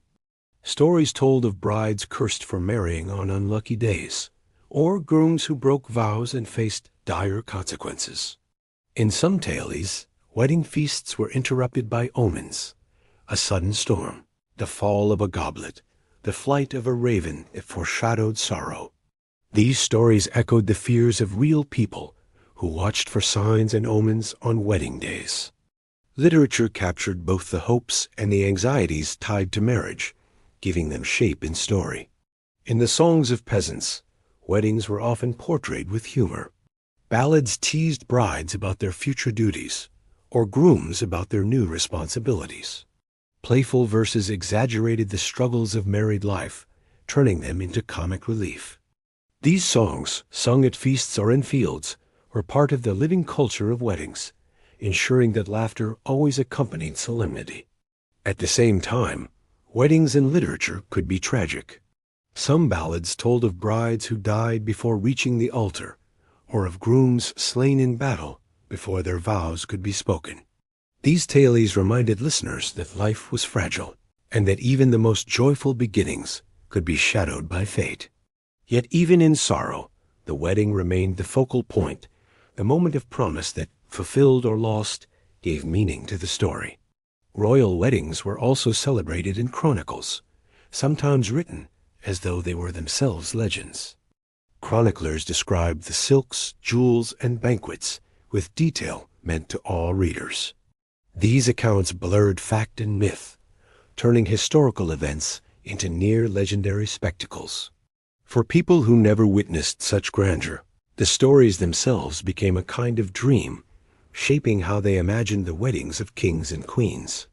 As you imagine these tales, picture a troubadour in a noble hall, strumming a lute as he sings of a knight who wins his lady's hand.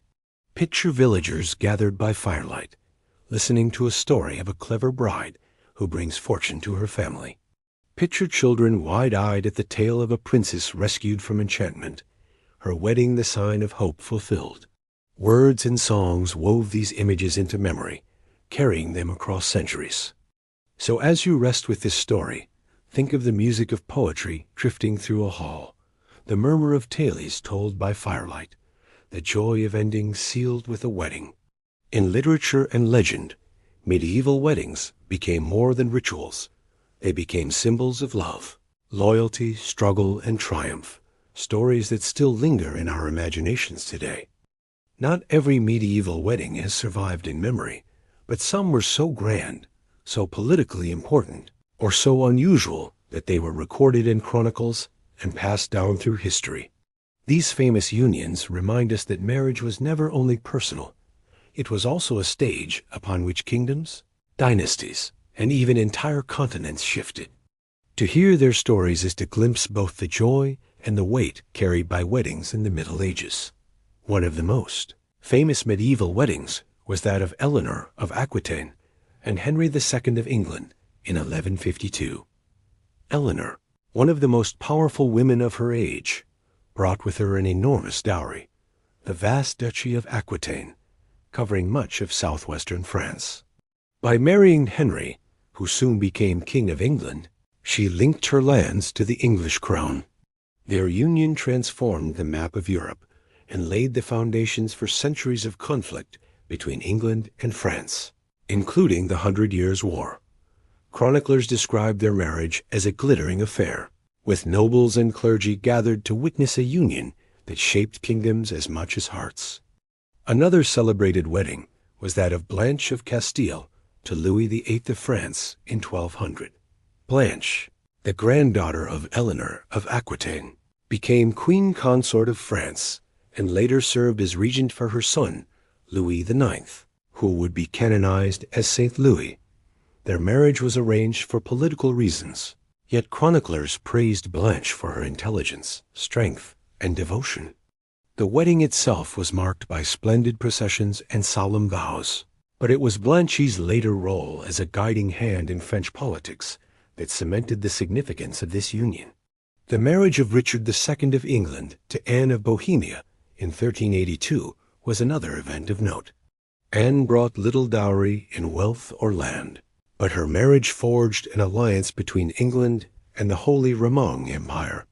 Though their union was criticized by some nobles for lacking financial benefit, Richard and Anne were known to be genuinely affectionate toward one another, a rare detail in royal marriages of the time.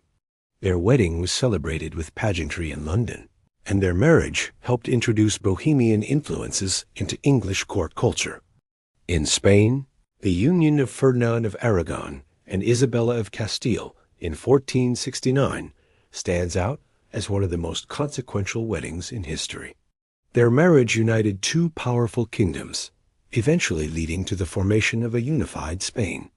Though technically late medieval, their wedding belongs to the tradition of marriages that shaped nations.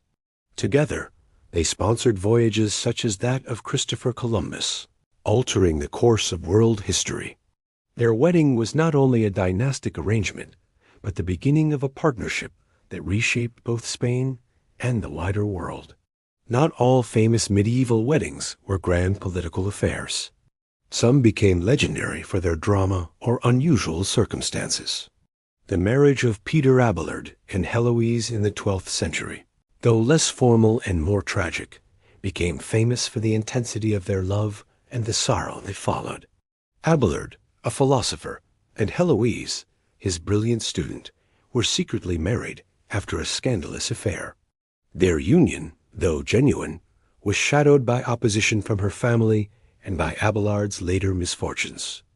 Their letters, preserved over centuries, made their wedding a symbol of passion, tragedy, and the conflict between love and duty.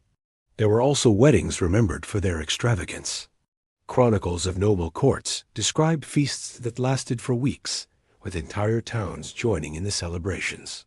At the wedding of Margaret of York to Charles the Bold, Duke of Burgundy, in 1468, guests marveled at a mechanical whale that moved across the banquet hall, and at pageants performed with dazzling costumes. The feast included exotic dishes, fountains of wine, and entertainments designed to leave no guest unimpressed. Weddings like these were more than celebrations. They were political theater, displaying wealth and power for all to see. Royal children's marriages were also spectacles, sometimes occurring when the bride or groom was barely into their teens. These unions remind us how different medieval expectations were. In 1381, Richard II of England, only 14 years old, married Anne of Bohemia, who was 15. Such weddings were as much about cementing alliances as about personal readiness. They were celebrated with pageantry, but the weight placed on such young shoulders reveals the immense responsibilities bound up in medieval marriage. Famous weddings also carried superstition and symbolism. Chroniclers note how weather on the day of a royal wedding was interpreted as an omen. Sunshine was seen as a blessing, storms as a warning. The gifts exchanged, the garments worn, even the songs sung were recorded carefully, for they were thought to hold meaning beyond the moment. When a royal bride wore blue, it symbolized purity and fidelity. When a groom rode through a city with a sword at his side, it reminded subjects of his role as protector and ruler. These celebrated weddings reveal the layered nature of medieval unions. They were joyous, filled with feasting, music, and laughter. They were sacred, blessed by priests, and witnessed by communities. And they were strategic, shaping alliances, determining inheritance, and shifting the balance of power across kingdoms. The bride and groom stood at the altar as two individuals, but behind them stood armies, lands, and dynasties. As you imagine these weddings, picture Eleanor of Aquitaine, resplendent in silk, bringing her vast duchy into Henry's grasp. Picture Blanche of Castile, solemn and intelligent, walking beside Louis into the cathedral. Picture Richard and Anne, young yet affectionate, celebrated with pageantry in London streets. Picture the grand feasts of Burgundy, with fountains flowing and mechanical marvels delighting the crowd. Each wedding was a story of its own, remembered for the way it reflected both love and the larger world. So as you rest with this story, think of the hush of a cathedral filled with nobles, the glitter of jewels and candlelight, the cheer of crowds lining city streets, and the rustle of gowns and banners. Famous medieval weddings were not only personal milestones, but public spectacles, carrying the hopes of families, nations, and generations. In them, love and politics, joy and duty were bound together, echoing far beyond the day itself. When we think of medieval weddings today, we often picture a couple standing before an altar, a priest blessing their vows beneath the stone arches of a church. Yet this image was not fixed from the very beginning of the Middle Ages.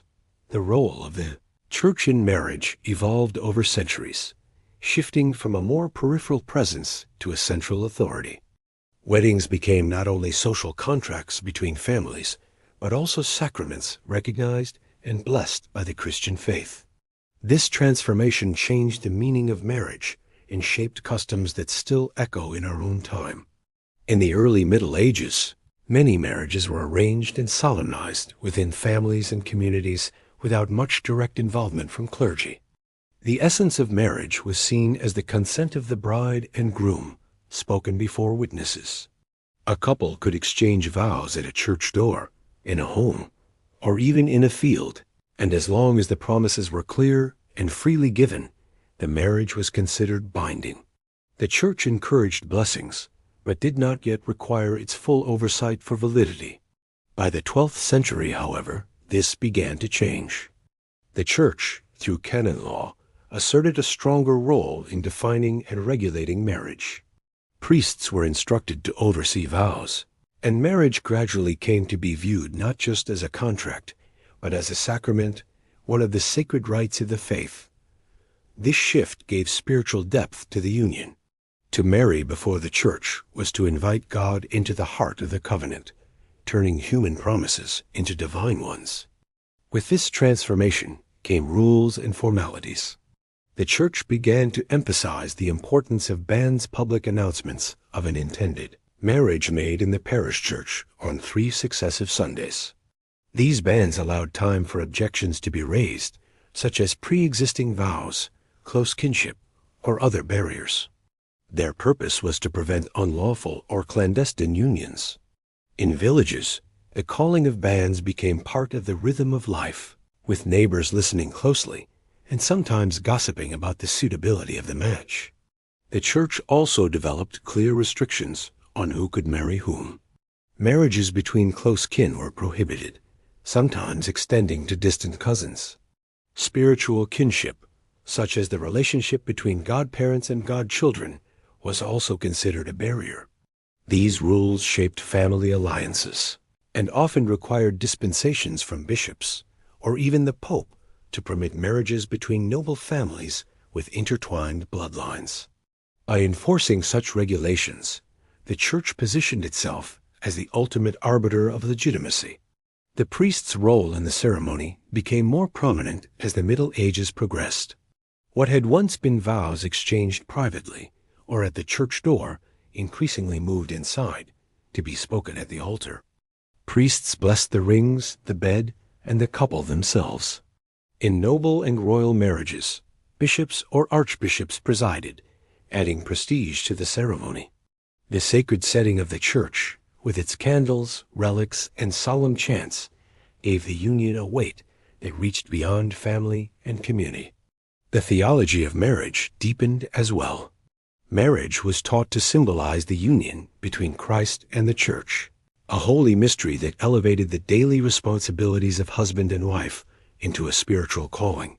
Fidelity, loyalty, and openness to children were emphasized as divine obligations, not just social expectations. This vision of marriage influenced not only how weddings were celebrated, but how marriage itself was understood for centuries to come. Clandestine marriages, those made in secret without witnesses or priestly blessing, became a concern for the church. Though still technically valid if mutual consent was freely given, such unions created problems of inheritance, legitimacy, and morality.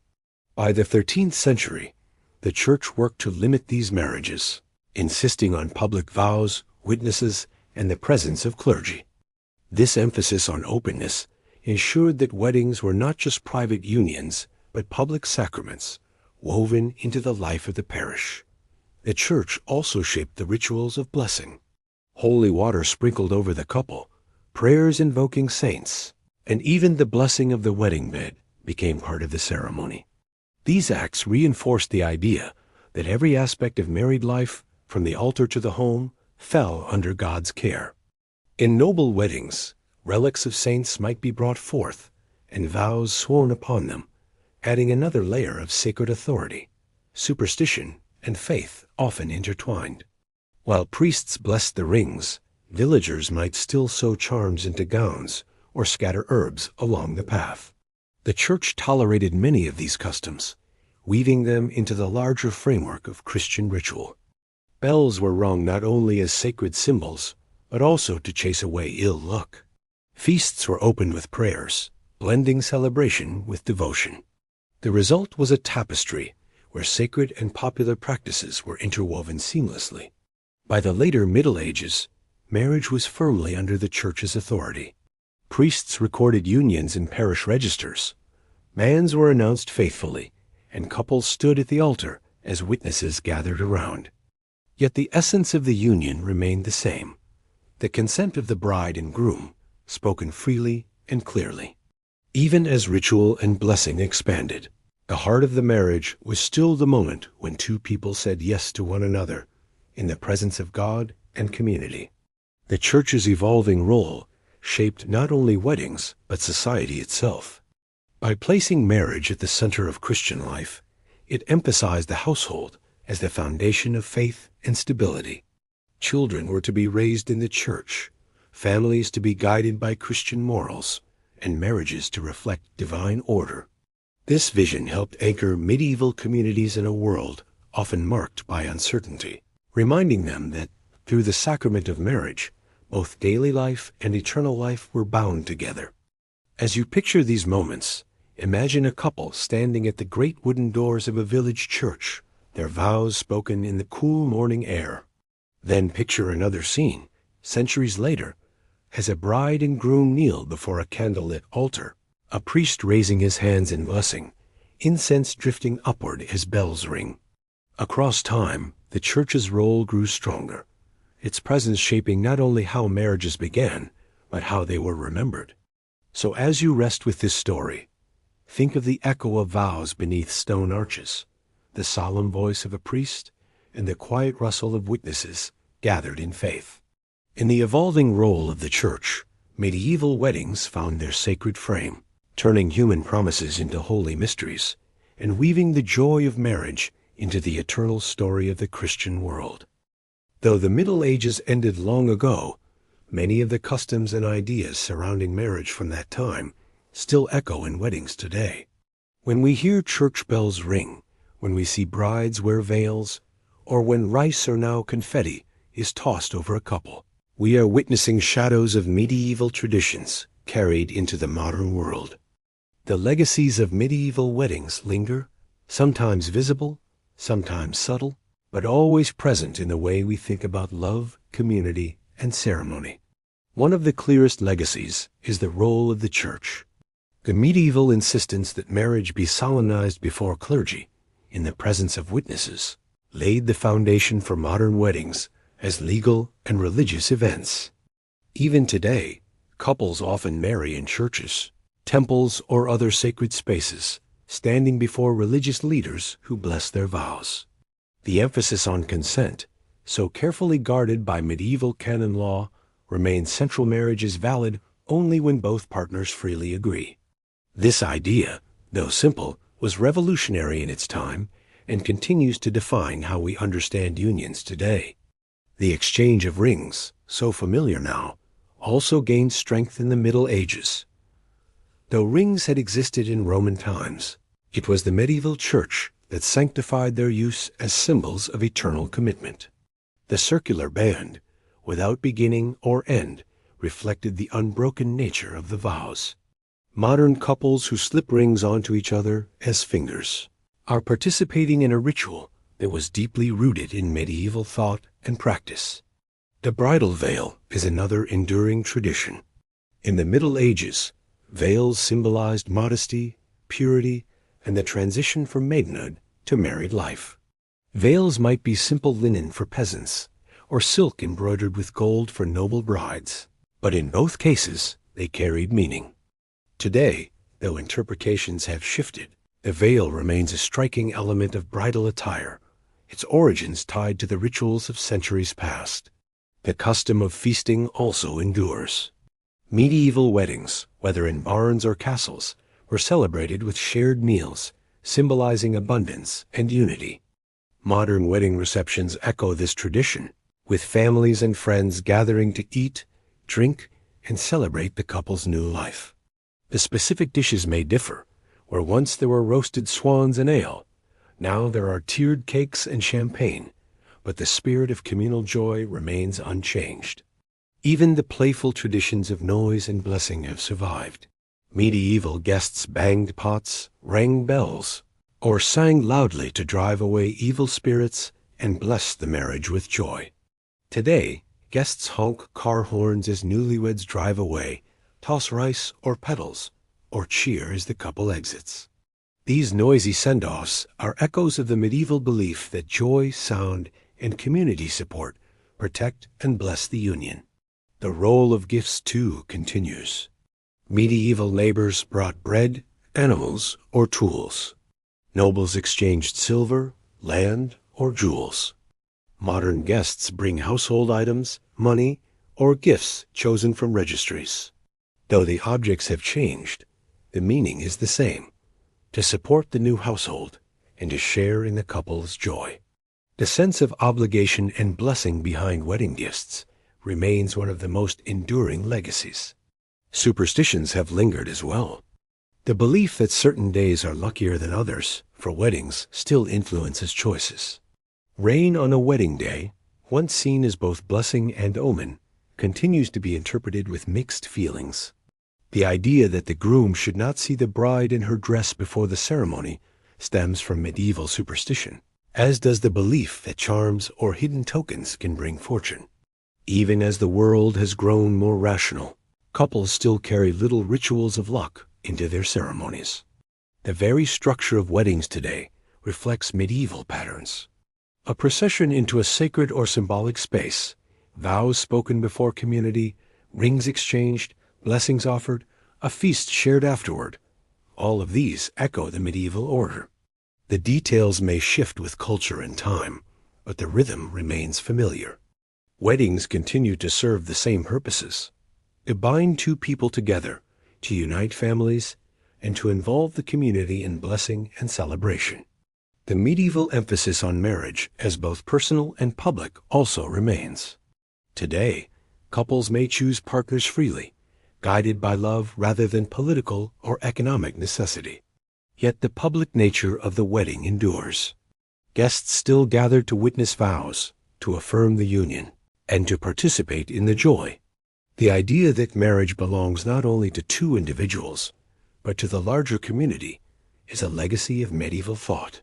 Even in literature and imagination, medieval weddings left their mark. Romantic ideals of knights, ladies, and courtly love continue to inspire novels, films, and art. Weddings in fantasy tales often borrow from medieval imagery: the grand hall, the veiled bride, the solemn vows before banners and torches. The medieval wedding remains a symbol of timeless romance, woven into our collective imagination. Perhaps the greatest legacy, however, is the reminder that weddings are moments of continuity.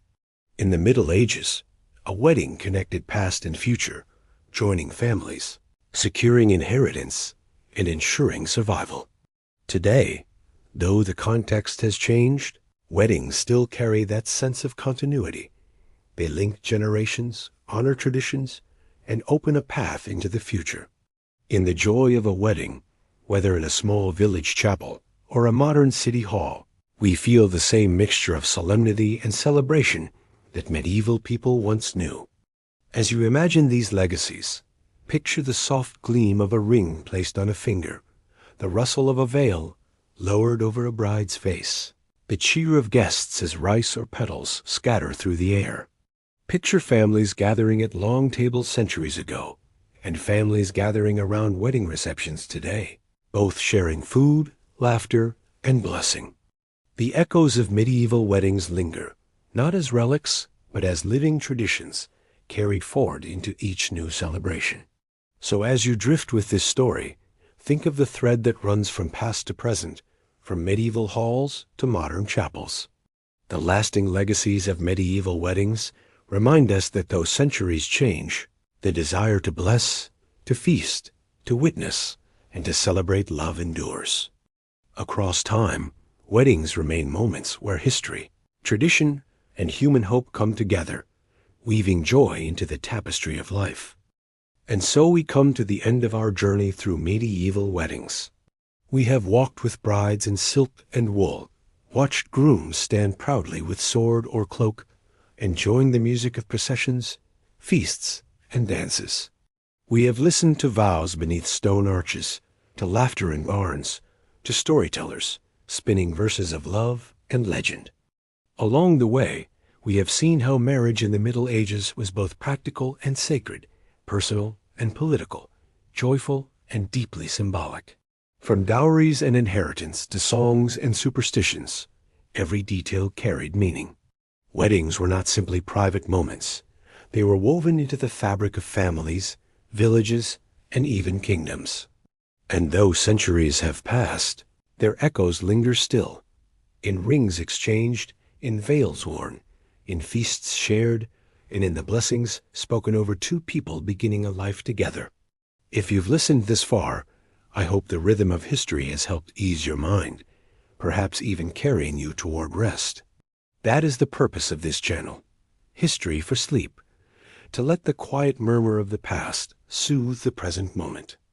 Before you drift away completely, I invite you to subscribe so you won't miss future journeys into the stories of history. And I would love to hear from you. Leave a comment sharing when you listen, whether as you fall asleep, during restless nights, or even in the quiet of the day. Let me know what periods or topics you'd like to explore next. For now, let the flicker of torches in a medieval hall fade into the background, the music of fiddles soften, and the echoes of laughter grow distant. Close your eyes, breathe deeply, and carry with you the warmth of celebration, the strength of vows, and the timeless hope that love and community bring. Good night, and may your dreams be gentle.